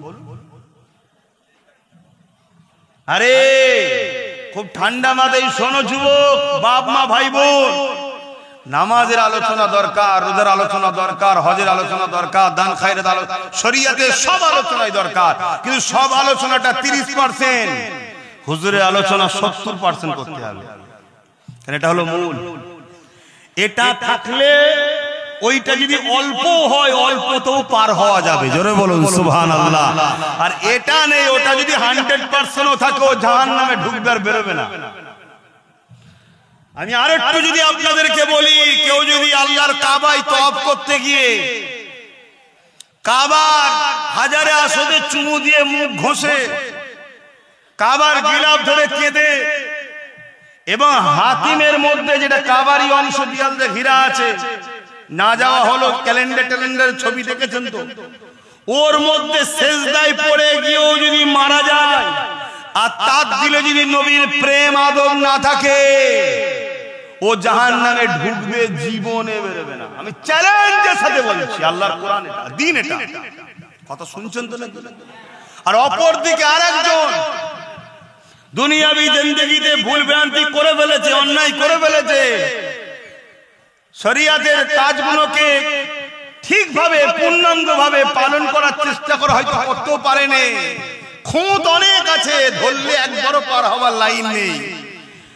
কিন্তু হুজুরের কথা কোনো জায়গায় যদি হয়, রাস্তায় যাচ্ছে, অপরিচিত জায়গায় কেউ বলছে ইয়া রাসূলুল্লাহ বলে দাঁড়িয়ে সালাম দিচ্ছে, ও হাজারো ব্যস্ত থাকার পরেও দাঁড়িয়ে গেছে, হুজুরকে সালাম দিয়ে যায়। এ দরদ, মহব্বত, চাহাত, প্রেম যাদের দিলে আছে, এই প্রেমের মাধ্যমে আল্লাহকে দুনিয়াতেও চাইলে পরিবর্তন করে দিতে পারে, আর যদি নাও হয় পরকালে নবীর শাফাআত পেয়ে ও জান্নাতের হকদার হবে। জোরে বলুন সুবহানাল্লাহ। হুজুর ছাড়া কোনো গতি নাই, ব্রেনে ঢুকিয়ে নাও, দিলে গেঁথে নাও। আর আজকে পুরো পৃথিবী জুড়ে একটাই ষড়যন্ত্র চলছে, আমার নবীর থেকে আমাদেরকে সরাবা। সে বক্তা সেজে, হুজুর সেজে, পীর সেজে, মুফতি সেজে, মৌলানা সেজে, হাজারো রকম সেজেছে। নামাজের বেলায় সুম্মা আলহামদুলিল্লাহ, রোজার বেলায় আলহামদুলিল্লাহ, হজের বেলায় আলহামদুলিল্লাহ, দাঁড়ির বেলায় আলহামদুলিল্লাহ, মেশকের বেলায় আলহামদুলিল্লাহ, দস্তকান বিছে খাওয়াতে আলহামদুলিল্লাহ, তাহাজ্জুদে আলহামদুলিল্লাহ, প্রতি বছর হজ করব আলহামদুলিল্লাহ, সব জায়গাতে পাওয়া যাচ্ছে। কিন্তু নবীর আদব, নবীর প্রেম, নবীকে যে উম্মতকে দেবে, এদের দিলে যে নবী ঢুকাবে, এদের সঙ্গে যে নবীর সম্পর্কটা দূরত্ব হয়েছে, জুড়বে, এই আলোচনা করতে চাইছে না। আরে সামান্য দুনিয়ায় যদি একটা কোন দলের লোককে নিয়ে আসেন, কোন দল, যে কোনো দল হোক, সেই দলের লোক এসে দাঁড়িয়ে কি বলে? তার নেতার কথাই বলে তো নাকি? কথা বলে, আমার নেতা এই করেছে, আমার নেতা এই করেছে, আমার নেতা এই ছিল, আমার নেতা ওই ছিল, বলে না? বলে না কেন? যাতে সামনেওয়ালা সবাই আমার নেতার সঙ্গে জুড়ে যায়। তাহলে তুমি মোল্লা, তুমি মৌলী সাহেব, তুমি পীর সাহেব, তুমি পীরজাদা সাহেব, তোমার নেতাটা কে? যদি বলে আমার নেতা মুহাম্মদ রাসূল সাল্লাল্লাহু আলাইহি ওয়াসাল্লাম, তাহলে তোমারও তো উচিত সামনে যাকে পাবে তার সামনে তোমার নবীর আজমত শোনাও, তোমার নবীর শান শোনাও, তোমার নবীর মাকাম শোনাও, তোমার নবীকে আল্লাহ কত শান ওয়ালা করেছে বারবার বলো, তাহলে সামনে ওয়ালাগুলো তোমার নবীর প্রেমে পড়ে যাবে। জোরে বলুন সুবহানাল্লাহ। কি দরকার আছে?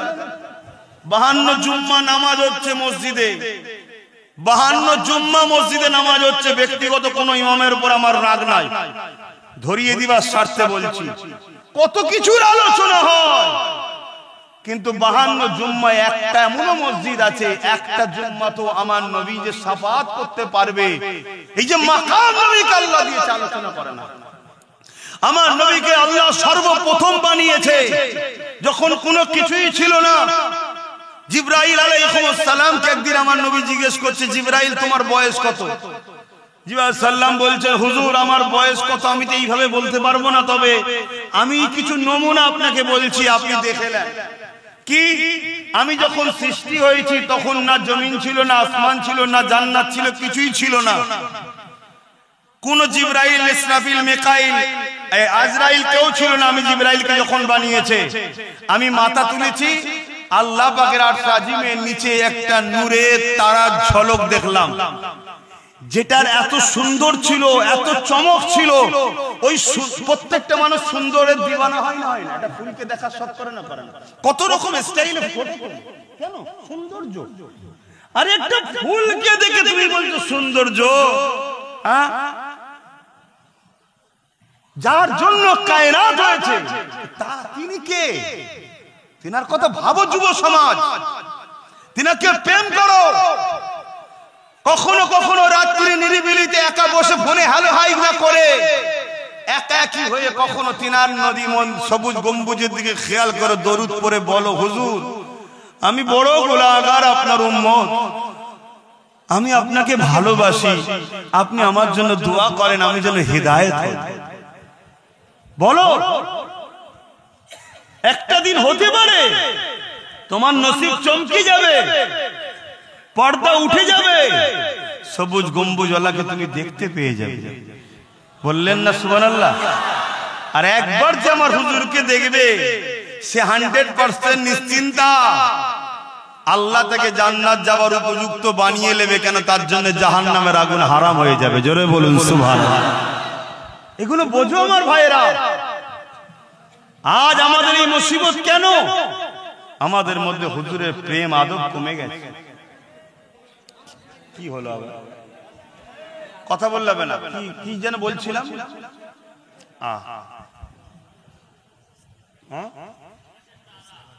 হ্যাঁ, কত বয়স একটা তারা দেখেছিলাম।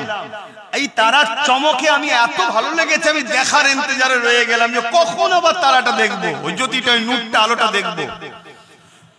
70,000 বছর কেটে গেল, তারপরে আবার একবার উদিত হলো। বলুন সুবহানাল্লাহ। আমি দ্বিতীয়বার দেখে আরো দিবানা হয়ে গেলাম, আবার দেখার ইন্তজারে, আবার 70,000 বছর পর আবার একবার দেখলাম, আরো দেখার বাসনা। তখন তো কোনো কাজ নাই আমার, শুধু দেখার দিবানা। এইভাবে আমি জিবরাইল 72,000 বার তারাটাকে দেখেছি। জোরে বলুন সুবহানাল্লাহ। আল্লাহর নবী কি বললেন? হাদিস বলছে, নবী বললেন, জিবরাইল রে, ওই তারাটা হলো তোমাদের নবী মুহাম্মদ রাসূল। জোরে বলুন সুবহানাল্লাহ। তাহলে আমার নবী কবে থেকে?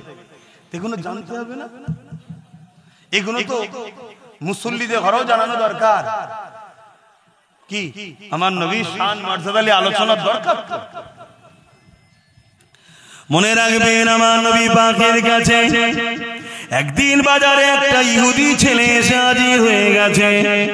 মন দিয়ে শোনেন, একটু অন্য সাইডে চলে গেলাম, আবার ফিরে আসবো মিলাদের দিকে সময় যদি থাকে।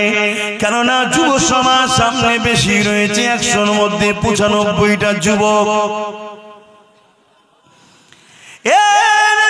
তরুণেরা, লাইন যদি ঠিক জায়গায় কানেকশন থাকে, কারেন্ট যদি এখনো নাও আসে, মেনটা পড়ে আছে তো কি হয়েছে, তার যদি ঠিক কানেকশন থাকে, যখন মেন সেন্টার থেকে উঠানো হবে অবশ্যই আপনার হৃদয়ের বাতিটা জ্বলে যাবে। কিন্তু কানেকশন যদি বিচ্ছিন্ন থাকে, সব জায়গায় বাতি জ্বলবে, আপনার বাতি কিন্তু জ্বলবে না। তাই কানেকশন হুজুরের সঙ্গে ঠিক রাখেন। আজ হালকা বয়সে ভুল হয়ে যাচ্ছে, একটা দিন আপনার এই প্রেম আপনাকে হাজি বানাবে, নামাজি বানাবে, জাকিরিন বানাবে, তওবা কারি বানিয়ে আল্লাহ ওয়ালা করে কবরে নিয়ে যাবে।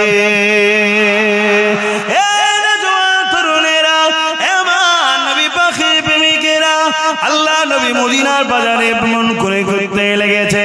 এক ইহুদি যুবক ছেলে আমার নবী পাককে দূর থেকে দেখতে লেগেছে। আল্লাহ নবী চাল চলন কথাবার্তা দেখে ওই যুবক ছেলেটা আমার নবী পাকে দিবানা হয়ে গেছে। এবং সেই ছেলেটা আগে এসে আল্লাহ নবীকে বলতে লাগলেন, ইয়া রাসূলুল্লাহ, হাবিবাল্লাহ, আমি আপনার খেদমতে থাকতে চাই, আপনি কি আমাকে আপনার খেদমতে থাকার পারমিশন দেবেন? কিন্তু শর্ত একটা, আমার বাপ হলো ইহুদি ধর্মের বড় আলেম। আলেম মানে জাননেওয়ালা, পণ্ডিত মানুষ। তার ছেলে আমি কিন্তু ইসলাম কবুল করতে পারবো না, আমি ইহুদি হালেই থাকবো। আল্লাহর নবী মুচকে এসে বললেন, ঠিক আছে, ইজাজত দিলাম। নবী পাকের সঙ্গে থাকে, যেখানে যায় উঠা বসা করতে করতে 7 বছর কেটে গেছে। ক বছর? 7 বছর। একদিন আল্লাহর নবী বেরিয়েছে, আর বাচ্চাটাকে দেখতে পাচ্ছেন, সেই যুবকটা আর আসেন, ছেলেটা। আল্লাহর নবী সাহাবাকে জিজ্ঞেস, একদিন শুধু গায়েব হয়ে, সঙ্গে সঙ্গে নবী জিজ্ঞেস করেছে, পুরো পৃথিবী কুল কায়নাতের এবং পুরো পৃথিবীর উম্মতকে বাঁচাতে নবী এসেছে, এত বড় দায়িত্ব। একদিন আসেনি। নবী বলছে সেই ছেলেটা কোথায় গেল? সাহাবা হুজুর খবর দিলেন, হুজুর সে বড় বিমারে, অসুস্থতায় আসতে পারে না। আল্লাহ নবী সঙ্গে সঙ্গে যুবকটার বাড়িতে চলে গেল।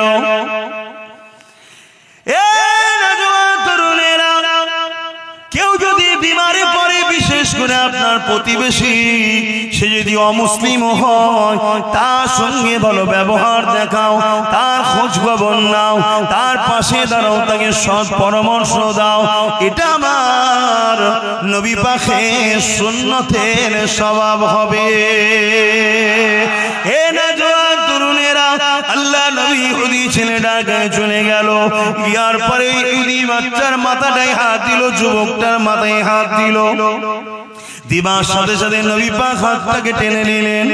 নিবার পরে বলতে লাগলেন, বাবা ছেলে, 7 বছর ধরে তুমি আমায় ভালোবেসে আমার সাথে ঘুরেছো, যেখানে আমি গেছি সফরে তুমি গেছো, কোনো দিনের জন্য আমার উঠা বসা চাল চলন কথাবার্তায় মানবতার বিরুদ্ধে, ইনসাফের বিরুদ্ধে, ইনসানিয়াতের বিরুদ্ধে কখনো দেখেছো?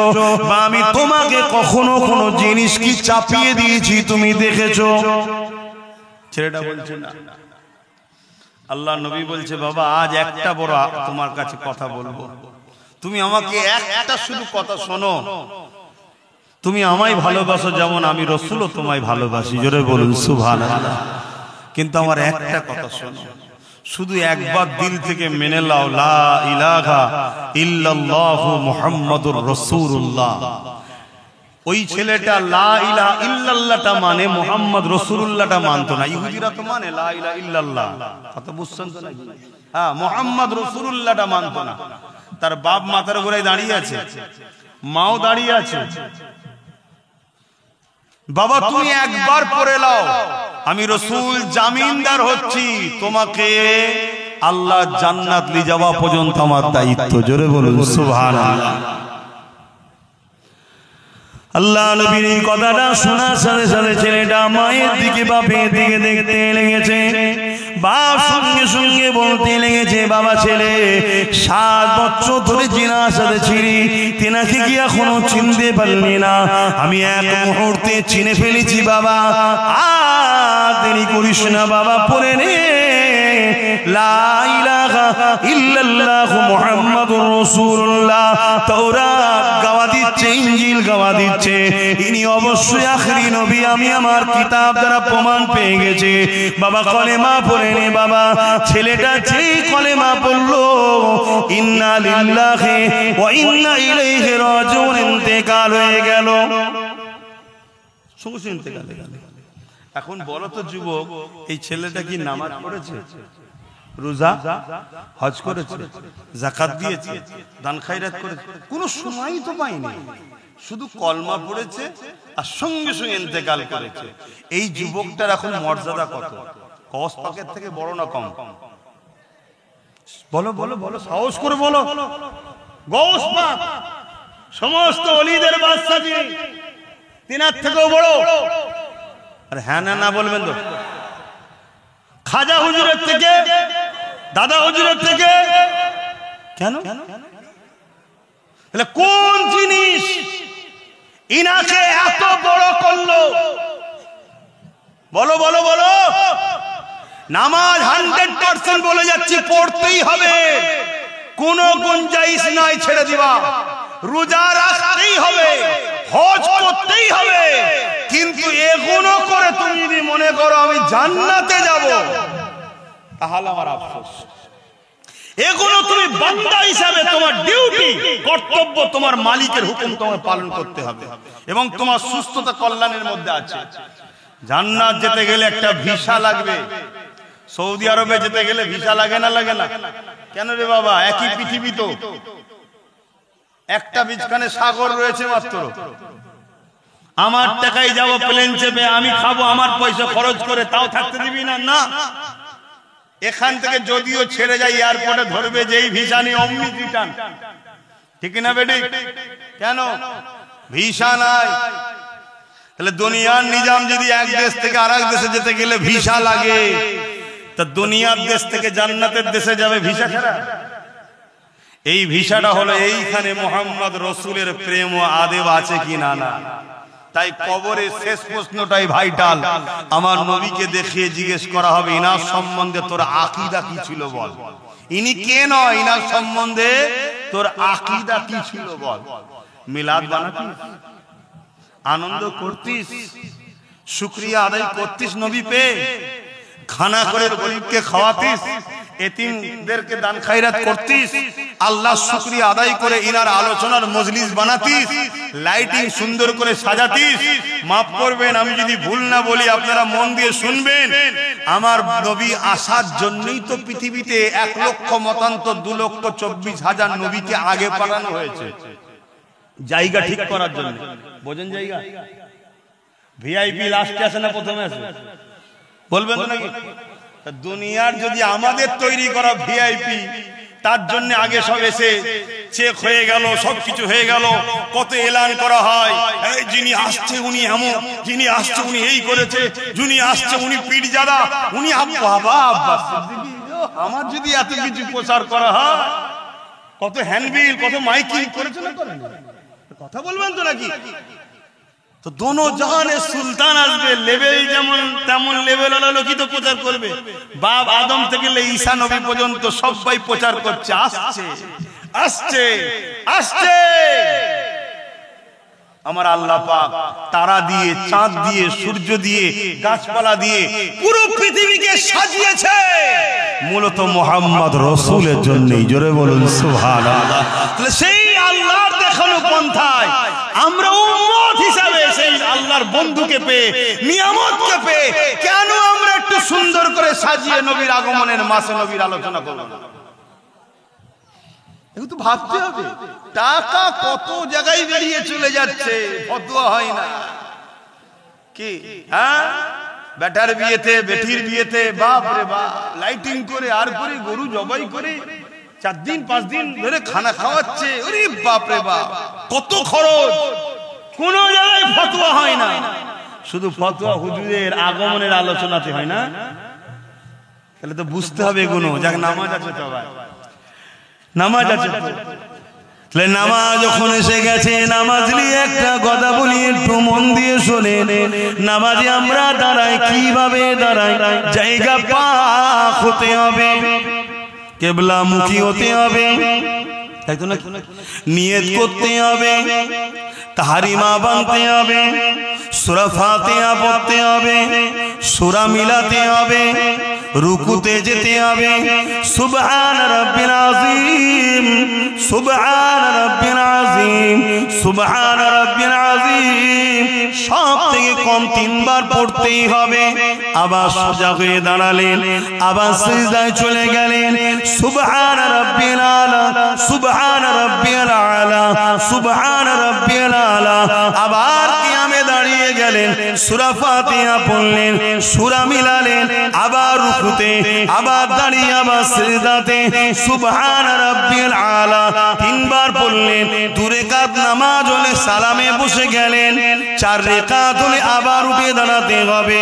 2 রাকাতে যখন আপনি বসে গেছেন, এবারে আপনি নিয়ত করছেন, আল্লাহ রুকু আপনাকে দিলাম, সিজদা আপনাকে দিলাম, কিরাত আপনার জন্য পড়লাম, আল্লাহ সূরা মিলালাম আপনার জন্য, ব্যবসা কাজে ছিলাম ছেড়ে দিয়ে দাঁড়িয়ে নামাজ আপনার জন্য পড়লাম, আল্লাহ পাক খানা খাওয়া ছেড়ে দিয়ে নামাজ আপনার জন্যই পড়লাম। এই নামাজ শুধু আপনার জন্য। আল্লাহ বৈঠকে বসে আছেন, সালাম ফিরবে।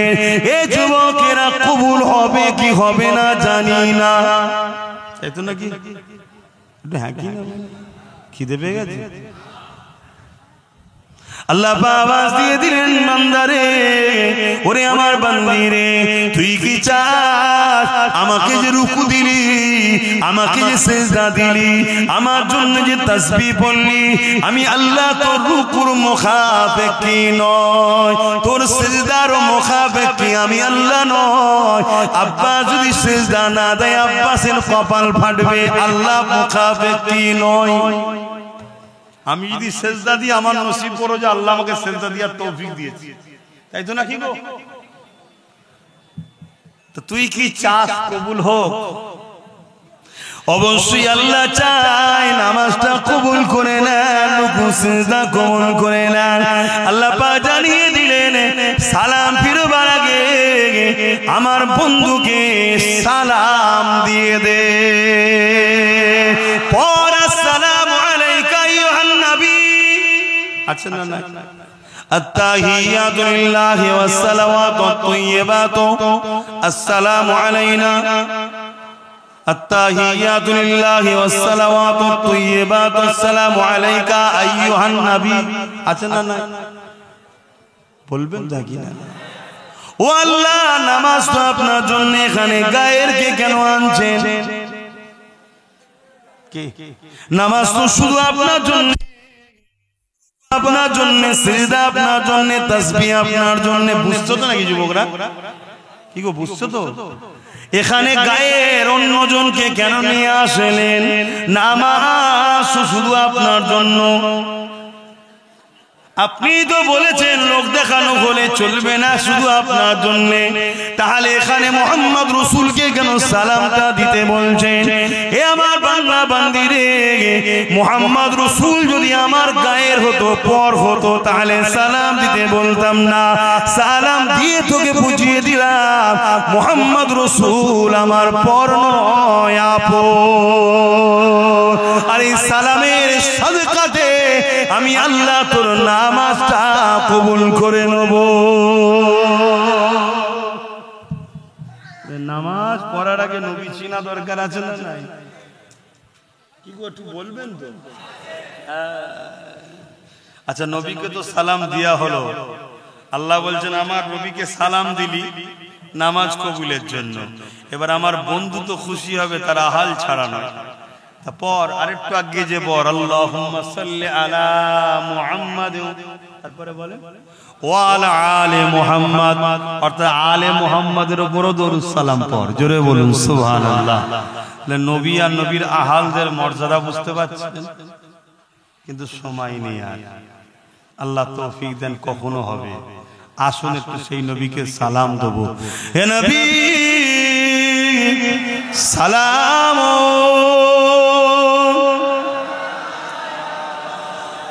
ইয়া রাসূল,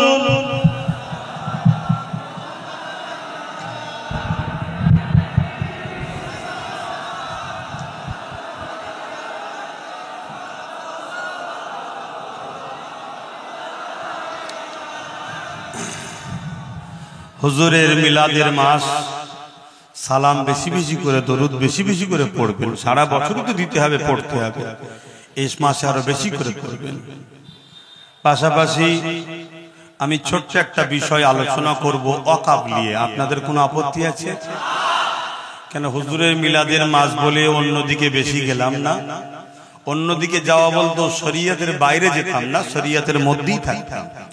কেন এই মেম্বারটা আমার বাপের নয়, এই মেম্বার আমার দাদুরও নয়, এই মেম্বার হলো নবী পাক সাল্লাল্লাহু আলাইহি ওয়াসাল্লামের।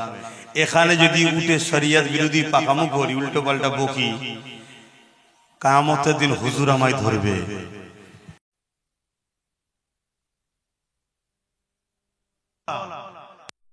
এটা কঠিন পাপ ও অন্যায়, কারণ এটা দুনিয়ার অন্য কোন মাহফিল, দুনিয়ার কোন অন্য নেতা লিডারের প্রোগ্রাম নয়। এটা দোনো জাহানের সুলতানের আলোচনার। জোরে বলুন সুবহানাল্লাহ। এই মাহফিলে আসা বসা বড় খুশ নসিবদের হয়। আলোচনা আগে গেলে আল্লাহ বলাই আলোচনা করব। আসেন একবার মহব্বতে দরুদ পড়েন। আল্লাহুম্মা सल्ली अला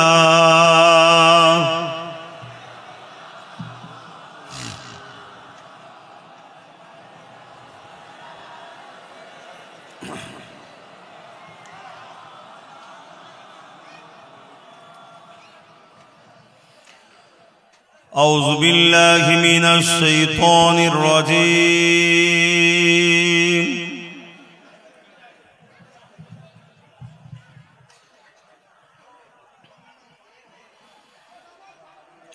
बिस्मिल्लाहिर रहमानिर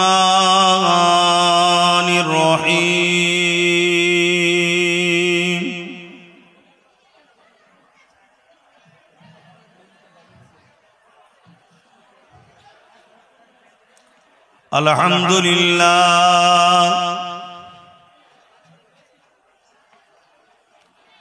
अल्हम्दुलिल्लाह नहमदुहु व नस्तईनुहु व नस्तगफिरुहु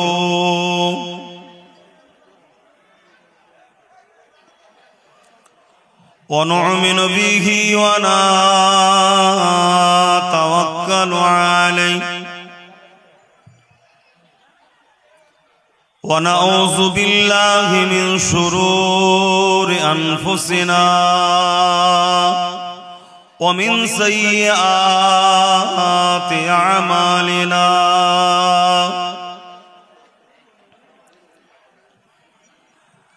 من يهدي الله فلا مضل له ومن يضلله فلا هادي له ونشهد أن لا إله إلا الله وحده لا شريك له ونشهد أن سيدنا وحبيبنا ومولانا محمدا عبده ورسوله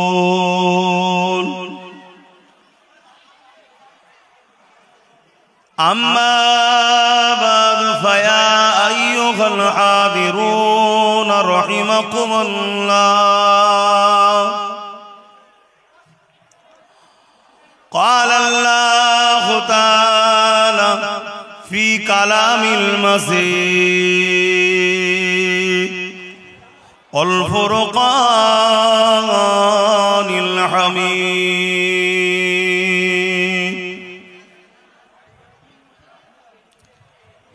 إن الله وملائكته يصلون على النبي يا أيها الذين آمنوا صلوا عليه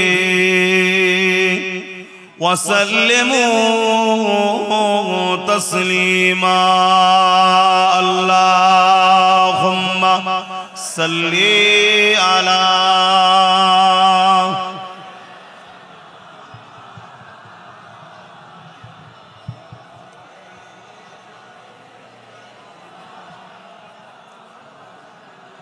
محبت اللهم صل على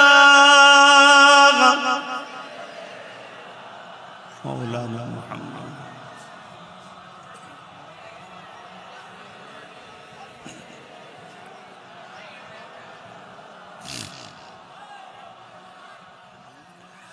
मेरे आँखों की बुदली में जलवा है मोहम्मद का मेरे दिल के आईने में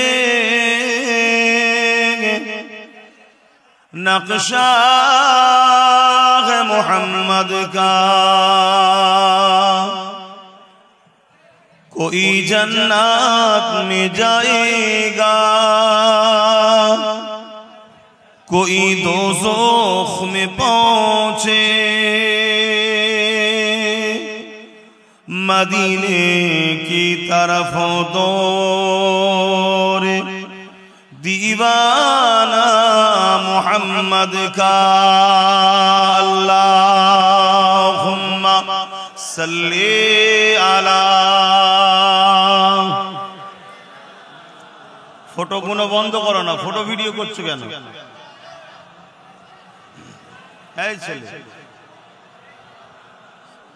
অডিও করো। সাদা হে মাহশুর মে লব্বাই লব্বাই, जहां उम्मतों ने पुकारा मोहम्मद, हमें जानो दिल से प्यारा मोहम्मद, मोहम्मद के हम हैं हमारा मोहम्मद। अल्लाहुम्मा सल्ली अला। সবাই জবান খুলে পড়ে ওয়ালা আলি।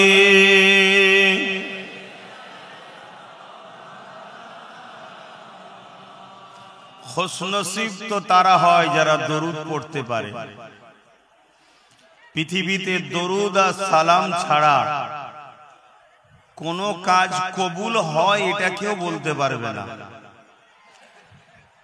রাস্তায় ছিলাম, নামাজ পড়া হয়নি, এসে আপনাদের মসজিদে নামাজ আদায় করলাম, রুকু তো দিলাম, সেজদা তো দিলাম, কবুল হয়েছে কি জানি?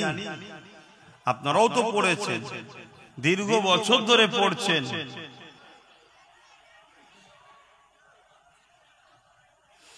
রোজা রাখছেন, হজ করছেন, কেউ বলতে পারবে কোনটা কবুল হচ্ছে?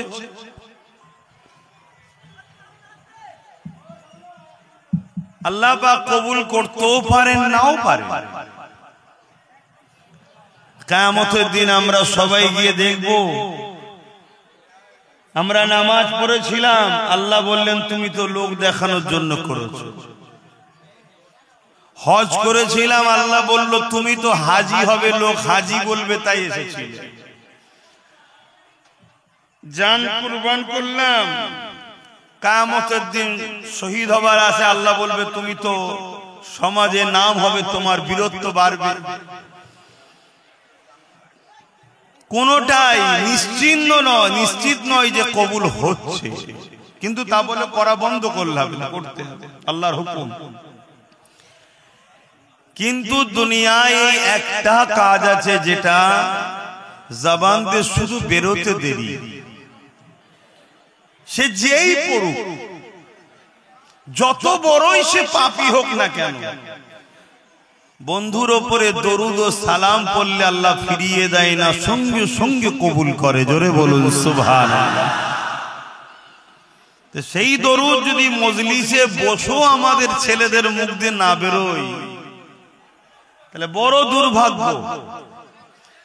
হয়তো অন্য সময় বেখেয়ালে থাকি, সংসার জীবনে থাকি, কারবারে থাকি, তারপরে আজকে সমাজে আবার যে জাহিলিয়াতপনা শুরু হয়েছে, আবার যে ফেরাউন, নমরুদ, এজিদদের সব যে বারবারন্ত শুরু হয়েছে, নানান টেনশন চিন্তার মধ্যে হয়তো হয়নি, কিন্তু এখানে সবাই পড়ছে। এরপরেও যদি আমাদের কোনো ছেলে জবান দিয়ে দরুদ না বেরোয়, আমি ওই ভাইকে বলবো আপনি ভাববেন আপনি কোন জায়গায় পৌঁছে গেছেন। আসেন একটা জবান না বন্ধ থাকে, সবাই মহব্বতে পড়ুন আল্লাহুম্মা সাল্লি আলা।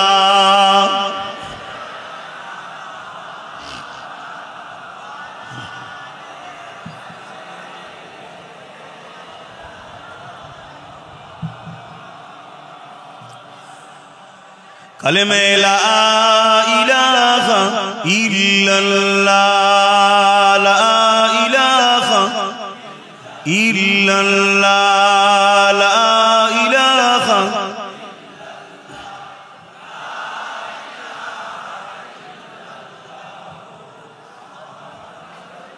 हस्बी रब्बी जल्लल्लाह मा फी क़ल्बी खैरुल्लाह हस्बी रब्बी जल्लल्लाह मा फी क़ल्बी खैरुल्लाह नूर मुहम्मद सल्लल्लाह हक़ ला इलाहा इल्लल्लाह ला इलाहा इल्लल्लाह ला इलाहा इल्लल्लाह ला इलाहा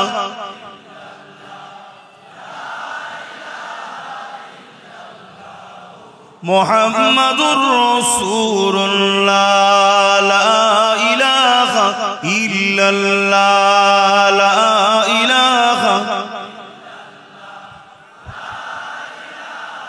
इल्लल्लाह मुहम्मद तौहीदी का डंका आलम में बजवा दिया कमली वाले ने तौहीदी का डंका आलम में बजवा दिया कमली वाले ने पी पी के पियाले कौसर के लौटेंगे मजाजी भर भर के इन्ना आतैना कल कौसर फरमा दिया कमली वाले ने दीनो मिला ईमानो मिला पढ़ने के लिए कुरान मिला जो कुछ देने का था सब कुछ दिलवा दिया कमली वाले ने बोलो ला इलाहा इल्लल्लाह ला इलाहा ला इलाहा इल्लल्लाह मुहम्मदुर रसूलुल्लाह अल्लाहुम्मा सल्ली अला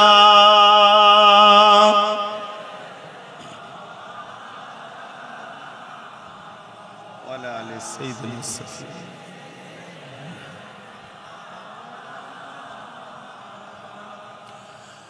वक़ाल अल्लाहु तआला फ़ी कलामिल मज़ीद वल फ़ुरक़ानिल हमीद क़द जाअकुम मिनल्लाहि नूरुन व किताबुम मुबीन। उपस्थित हाजिराने मजलिस, आमार आब्बा जानेरा, आमार भाईरा, आमार नौजवान तरुणेरा, जुबकेरा, छोटो छोटो बाच्चारा, पर्दार आড়ালে अवस्थिता आमादेरই সকলের আম্মা ও বোনেরা, विशेष करे सम्मानीय उलामा हजरात, हाफेज साहेब, इमाम साहेब गणेरा, अल्लाह दरबारे शुक्रिया। अल्लाह आमादेरके एकटा बछर परे हायाते रेखे आबार नबीर मिलादेर मास रबिउल आव्वालेर मासे हाजिरी करिয়েছেন এবং নবীর আগমন উপলক্ষ করে শুকরানা নবীর মিলাদের আলোচনার মাহফিল আল্লাহ করিয়ে নিচ্ছেন। বলি আলহামদুলিল্লাহ। নবীর মিলাদের আলোচনা করা এটা আমার আল্লাহ পাকের সুন্নাত। আল্লাহ খোদ নিজে তিনার বন্ধুর মিলাদ নিয়ে আলোচনা করেছেন। এবার এই মিলাদ শব্দটা আরবি থেকে তো আমাদের অনেকের একটু বুঝতে অসুবিধা হয়, অর্থাৎ জন্ম, বাংলায় কি বলে, কিন্তু নবীর শানে জন্ম কথাটা আমাদের সাধারণ মানুষ আমাদের মতো তুলনা করে ফেলবে। যেমন আমাদের জন্মের আগে আমাদের কোনো অস্তিত্ব ছিল না, নবীর শানে যদি জন্ম বলা হয় তাহলে লোক ভাববে 12 রবিউল আউয়ালের আগে নবীর কোনো অস্তিত্ব ছিল না। এজন্য নবীর শানে জন্ম কথাটা ঠিক শোভা দেয় না।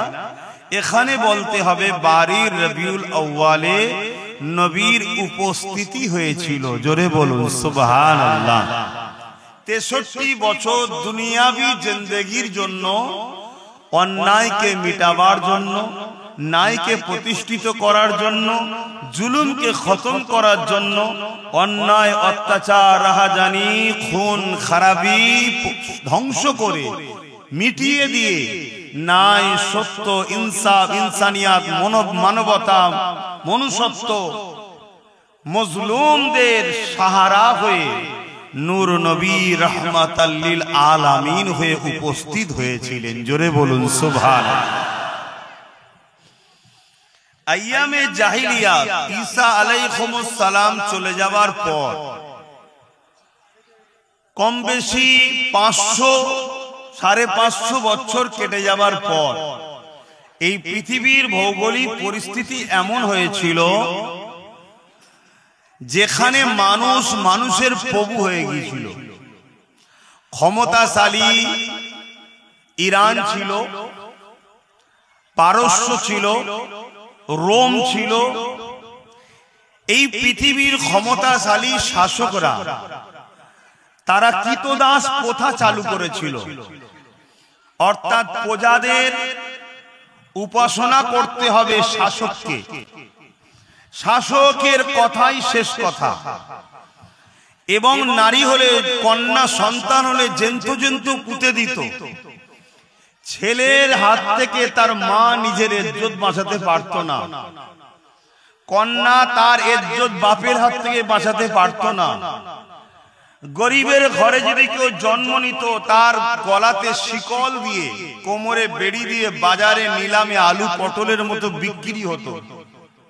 খুন তো আম হয়ে গিয়েছিল, ধর্ষণ ফ্যাশন হয়েছিল। এক কথায় অসভ্যতা বর্বরতা জাহিলিয়াতের অন্ধকারে পৃথিবী ধ্বংসের দিকে।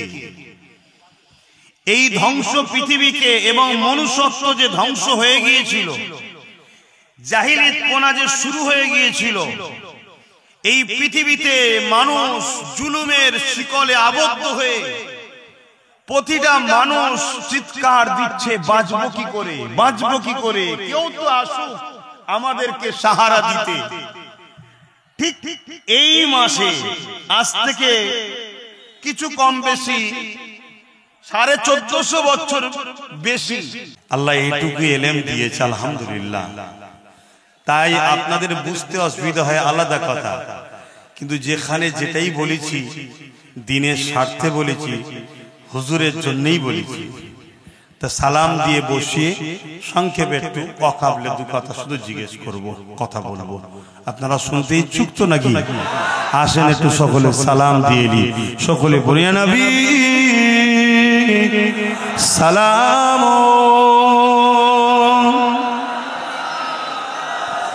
ইয়া রাসূল সালাম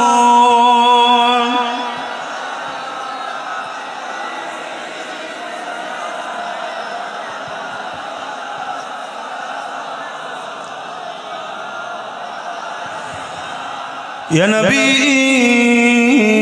नामो ओ प्यारा या रसूल नामो ओ प्यारा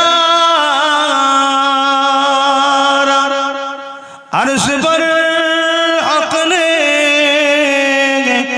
पुकारा सच पे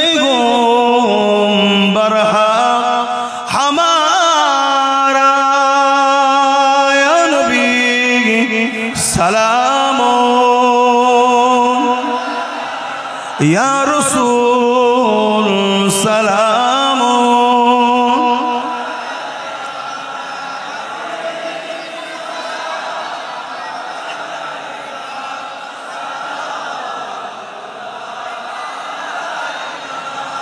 या नबी मदीना होते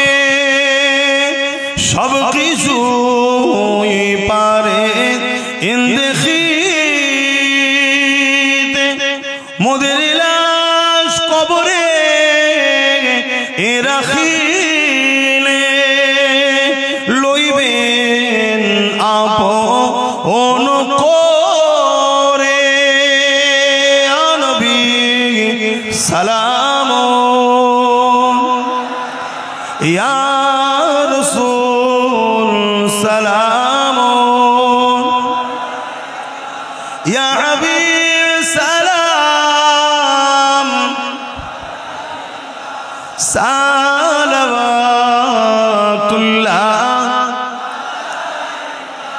সকলে বসুন, একটু দোয়া করব। সকলে বসুন। বালাগাল উলা বিকামালি। আচ্ছা আচ্ছা,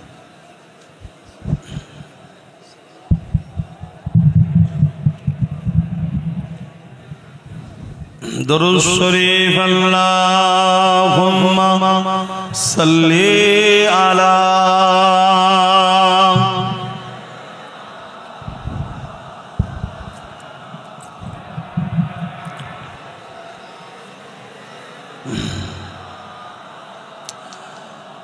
আলহামদুলিল্লাহ। আমি আপনাদের উপরে খুশি হয়েছি। দোয়া করি আল্লাহ আপনাদেরকে কিয়ামতের দিন হুজুরের শাফাআত নসিব করে, জান্নাত নসিব করে বলুন আমিন।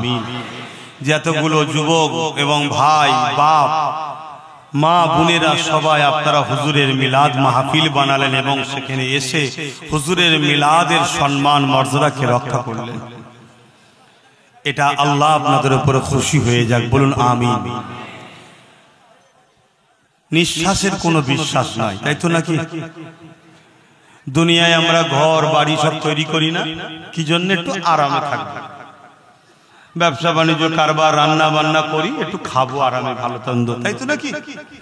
কবরে আরামের জন্য, আখেরাতের আরামের জন্য একটু ভাবা দরকার আছে না? না, আমি একটা ছোট্ট ভালো কাজ আপনাদেরকে সুযোগ দিচ্ছি আখেরাতের জন্য। নেবেন না? নেবেন না? প্রত্যেকে পকেটে হাত দেবেন। ছেলেরা যাচ্ছে আল্লাহর ঘর মসজিদের জন্য দেন। মসজিদের জন্য দিলে এটা আখেরাতে জমা হবে এবং দুনিয়াতেও 70 গুণ আল্লাহ বরকত দেবে, আখেরাতেও দেবে। কথা বুঝে আসছে? দেন, কেউ ফিরিয়ে দেবেন না। হ্যাঁ, আর একটা কথা, বুড়ামারিতে আমি একটা মাদ্রাসা করছি, জানেন তো নাকি? মুজাদ্দিদিয়া পীর আবু বকর সিদ্দিকিয়া মাদ্রাসা। ওই মাদ্রাসার বাৎসরিক জলসা পয়লা আশ্বিন, সামনে পয়লা আশ্বিন আপনাদের সকলকে জলসা কমিটি দাওয়াত দিচ্ছে সন্ধ্যে 6টার সময়, মানে ও আচ্ছা 3টে থেকে, মানে আসর থেকে, জোহর থেকে শুরু হবে। আচ্ছা আচ্ছা, বাদ জোহর থেকে শুরু হবে। আপনাদের সকলকে জলসা কমিটি দাওয়াত দিল। দরুদ শরীফ আল্লাহুম্মা সাল্লি আলা। দেন, ছেলেরা যাচ্ছে, দেবেন, ফিরিয়ে দেবেন। আল্লাহুম্মা সাল্লি আলা।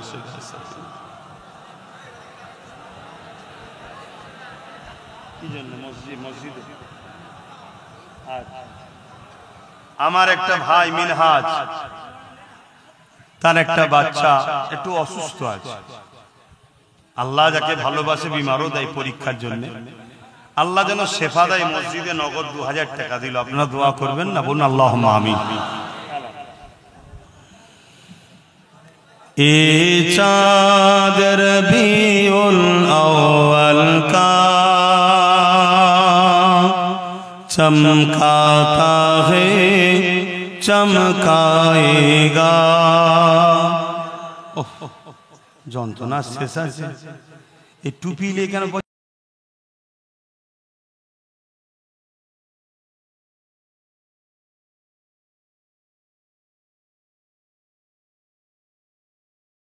যতক্ষণ সে আমার নবীর দিনের বিরুদ্ধে লাগবে না। আর নবীর দিনের বিরুদ্ধে যদি মায়ের পেটের ভাইও লেগে যায়, তার সাথেও লড়াই করতে হবে। এটা হলো ঈমান।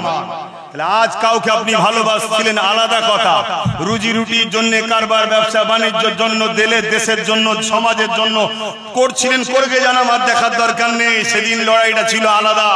কিন্তু আজ কেউ যদি বলে আমি গায়ের জোর দিয়ে আইন করে সব শেষ করব, তার বিরুদ্ধেও যেমন লড়াই করা আমাদের জন্য ফরজ হয়েছে। কেউ যদি ওই লড়াইতে সেই জালিমের পক্ষে দাঁড়িয়ে আমাদেরকে রুখতে চায়, এরও বিরুদ্ধে লড়াই করা আমাদের জন্য ফরজ হয়েছে, করতেই হবে। রাজি আছেন তো নাকি? বড় দুঃখ লাগছে তো এটাই, বড় কষ্ট হচ্ছে তো এটাই, বড় ব্যথা লাগছে তো এটাই। বিরোধী করব বড় জালিমের বিরুদ্ধে, আজ ছদ্মবেশী শয়তানের বুকে ব্যথা হচ্ছে। কেন রে বাবা, তোর হঠাৎ করে ব্যথা হলো কেন? তাহলে শয়তানের রূপ আস্তে আস্তে বেরোচ্ছে, শয়তানের মুখোশ আস্তে আস্তে খুলছে। দিনের স্বার্থে সতর্ক করে যাচ্ছি। আর নাই মনে রাখবে, আল্লাহর পরীক্ষা আমাদের ঘরে নিচ্ছে। আল্লাহ তো তার দিনের জন্য যথেষ্ট। আমরা যদি মনে করি না দরকার নেই, আল্লাহ তোমার আমার নাম নিশানা মিটিয়ে দেবে, নতুন প্রজন্ম তৈরি করবে, তাদের কাছে ইসলাম আল্লাহ দিয়ে দেবে। যেমন ইউরোপ দুনিয়া বলছে আগামী 40-45-এর মধ্যে আমেরিকা সহ ইউরোপ দুনিয়ায় সংখ্যা গুরু হবে ইসলাম মুসলমান। জোরে বলুন সুবহানাল্লাহ। দেখছেন না নতুন প্রজন্ম আল্লাহ করছে। তুমি আমি মুসলমান সেজে 40%, 30%, 20% যাই হোক না কেন, ইসলামের দুশ্মনের গদিকে শক্ত করব, আল্লাহ মিটিয়ে দেবে, মিটিয়ে দিয়ে নতুন প্রজন্ম তৈরি করে নেবে। অতএব আল্লাহ যে পরীক্ষা নিচ্ছে, ওই পরীক্ষায় শক্ত হয়ে দাঁড়াও, শক্ত হয়ে দাঁড়াও। আর একটা শেষ কথা, একটা হাদিস বলে যাচ্ছি। আল্লাহ নবী বললেন, অন্যায় দেখলে হাত দিয়ে রোখো। অন্যায় দেখলে, আমার আব্বাদের অসুবিধা হচ্ছে নাকি যে কোথা যাব, বা কোথা যাব, কোথায় যাবেন? জান্নাতে যাবেন, যাবেন না জান্নাতে? ইগো আব্বারা বলবেন তো জান্নাত যাবেন না? জান্নাত যেতে গেলে তার ইসলামের দুশ্মনের সঙ্গে গলায় গলায় মিললে হয় না, বুকের খাঁচায় লাথি মারতে হয়, তবে তো জান্নাত যাবে। খুব ভালো করে শোনেন, স্পষ্ট কথা বলছি, মাইকে মুখ দিয়ে কথা বলছি। কার ভালো লাগবে না লাগবে আমার দেখার দরকার নেই, আমি আল্লাহ ও রাসূলের জন্য বলছি। অনেক হয়েছে নাটক, অনেক হয়েছে খেলা, আমার দিন মিটে যাচ্ছে, এখনো তুমি তোমার ঘুম ভাঙে না? আমার দিনকে যারা মিটাচ্ছে, তুমি তার পিছনে এখনো ঘুরছো? তুমি মুসলমান, তুমি মুসলিম, সূরাতে মুনাফিক। তুমি সেজে থাকতে পারো পীর, সেজে থাকতে পারো পীর জাদা, সেজে থাকতে পারো ইমাম, বক্তা, মৌলভী সাহেব, তোমার এখনো জাগার সময় হয় নাই। সবাই যদি তোমরা জেগে যাও, তাহলে অবশ্যই এক্ষুনি আল্লাহর পক্ষ থেকে সাহায্য আসবে, তোমরাই বিজয় লাভ করবে। ইতিহাস এটাই বলছে, বিজয় তো তোমরাই লাভ করেছো, আগামীতেও করবে ইনশাআল্লাহ। তো ভাইরা আমার, আল্লাহ নবী বলেন, অন্যায় দেখলে হাত দিয়ে রোখো। হাত দিয়ে যদি রুখতে না পারো, মুখ দিয়ে প্রতিবাদ করো। যদি মুখে না পারো, অন্তর থেকে ঘৃণা করো। শুনছেন তো ভাই? আপনারা জেনে শুনে আমার ওয়াজ শুনতে এসছেন তো নাকি? আমি কেমন ওয়াজ করে জানেন না? জেনে শুনেই যখন এসছি, তাহলে রাগ হওয়ার তো কিছু নেই। যারা 2 নম্বর তারা আসবে না, স্বাভাবিক। তো তুমি তো জেনে শুনে এসেছো, তুমি নিয়ে এসছো হুজুরের গোলামকে, আর তুমি কি ভাবছো নাকি তোমার বেঈমান নেতা তেল দেবো আমি? অত সহজ নয়। আলহামদুলিল্লাহ, আল্লাহ শুকর করে বলছি, রাস্তার পাশে পড়ে থাকা ওই মুচিটা যদি আমার নবীকে ভালোবাসে, ওর জুতো মাথাইলে ঘুরবো, তোমার বেঈমান নেতাকে পায়ের তলায় রাখি আমি। কেন? তোমার বেঈমান নেতা আমার নবীর দ্বীনের দুশমন। আমাদের কাছে আগে দিন, তারপরে দুনিয়াদারি প্রয়োজন আছে, কারবার, ব্যবসা বাণিজ্য, সংসার, আত্মীয় স্বজন সব হবে। আমরা নবীর জন্য বাপ মা ছাড়তে রাজি আছি, কিন্তু বাপ মার জন্য নবী ছাড়তে রাজি না। আমরা সেই ধরনের মানুষ, আমরা আমার খানদানের বংশের নসবনামা দেখুন ইতিহাস। তবে হ্যাঁ, আস্তে আস্তে আন্ডা কিছু খোলা হয়ে যাচ্ছে। দোয়া করি আল্লাহ তাদের হিদায়াত দিক। হিদায়াত যদি না থাকে আল্লাহ তুলে লিখ, বলুন আল্লাহুম্মা আমিন। কলঙ্ক ছেলে বেঁচে থাকার থেকে মরে যাওয়া ভালো। আর না হয় আল্লাহ হিদায়াত দিক, বলুন আল্লাহুম্মা আমিন। কারণ এখনো কি জায়গার সময় হয়নি, এখানে দিনের মামলা চলছে পারে। এতদিন ছিল পেটের মামলা, ঘর বাড়ির মামলা, কারবারের মামলা, এবারে কিসের মামলা এসে গেছে? এখানে তোর পেট দেখতে গেলে চলে না। আর আমার মা বোনেদের বলি, কটা সন্তান? একটা দুটো তো। আর আপনার আব্বা আপনার দাদুদের কটা? 6টা, 7টা, 8টা, 9টা। তাদের কখনো কারো কাছে হাত, যেই হোক মা ভিক্ষার হাত পাচ্ছেন। হ্যাঁ, খোদা মারবে এমন, তওবা করে পরিবর্তন হন, হারামের অর্থ লিয়া বন্ধ করে দেন। যদি বন্ধ না করেন, খোদার পক্ষ থেকে মার আসবে। 10-20টা জন্তু পশু আপনাকে ছিঁড়ে ছিঁড়ে খাবে, কিচ্ছু করতে পারবেন না। আপনি দুনিয়ার দিকে তাকিয়ে দেখুন না কি হচ্ছে, দেখুন প্যালেস্টাইনে কি হচ্ছে। জাগেন, আগে থেকে জাগেন, আগে থেকে জাগেন। এখানে দিনের মামলা আসছে। তো নবী বললেন, অন্যায় দেখলে কি দিয়ে রুখতে হবে? হাত দিয়ে।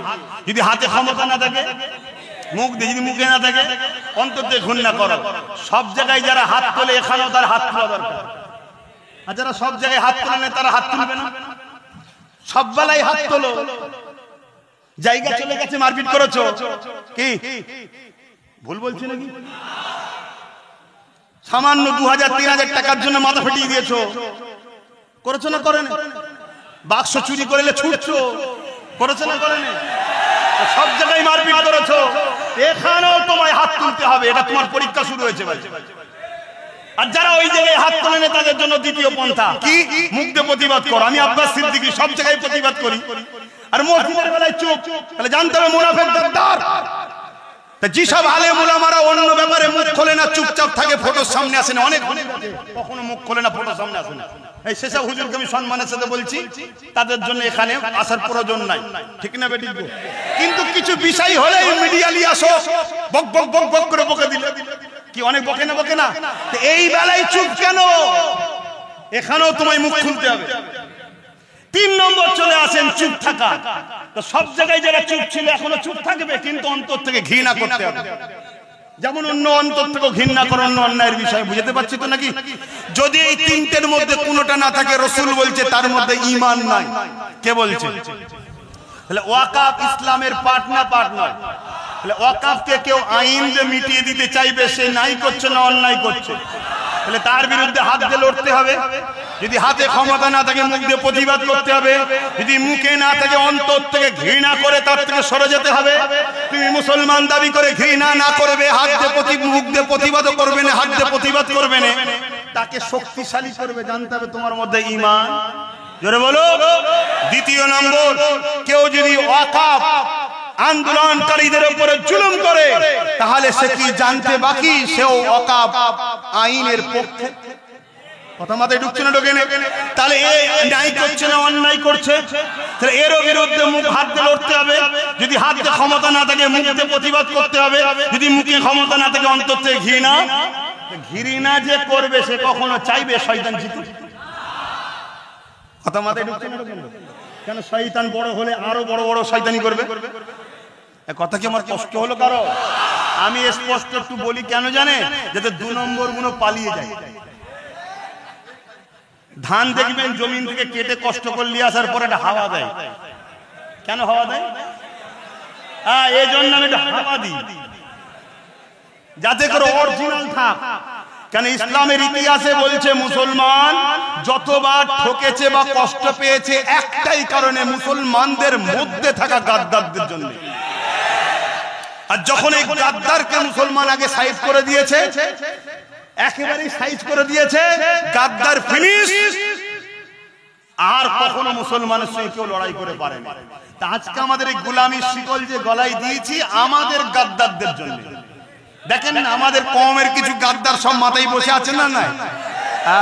এইগুলোর জন্য এরা কোটি কোটি টাকা খরচ করে আমাদেরকে মারবে বলে, এরা কোটি কোটি টাকা দিয়ে গুন্ডা পোষে আমাদেরকে মারবে বলে, এরা কোটি কোটি টাকা খরচ করে আমাদেরকে কেস করবে বলে, এরা সব জায়গাতে খরচ করে হচ্ছে বলে আমরা নাকি মুসলমান। এরা কখনো কোটি টাকা খরচ করে সুপ্রিম কোর্টে কেস করেছে ওয়াকাফকে বাঁচাবে বলে? যতগুলো এরকম গাদ্দার মুনাফিক মুসলমান আগামী দিন তোমাদের কাছে আসবে, অমুসলিমের বিষয়ে পরে বলছি, আগেই মুনাফিক মুসলমান গাদ্দার গুলোর বিচার আগে তোমাদের করতে হবে। এদের উপরে ভরসাটাকে বন্ধ করো। এদেরকে নিয়ে যদি তোমরা ভরসা করে চলো, তোমাদের ক্ষতি আগামী দিন আরো বেশি হবে। এরা তোমাদের পিছনে 1 কোটি খরচ করবে, 10 কোটি খরচ করবে, করে তোমাদেরকে কিনে নেবে, লিবার পরে 100 কোটি বিক্রি করে তোমাদেরকে হত্যা করাবে। এরা যতবার আমরা ঠকেছি আমার কওমের গাদ্দার গুলোর জন্য বেশি ক্ষতি হয়েছে। এজন্য একটু কড়া কথা বলি, বললাম কষ্ট হলো কারো? আমি কি আমার জায়গা থেকে সরে গেছি? সরে গেছি। আমি দোয়া চাইবো আপনাদের জন্য। এখন চাইবো তো নাকি? তাহলে আমার জন্য চাইবেন না? আমার জন্য 2টো দোয়া।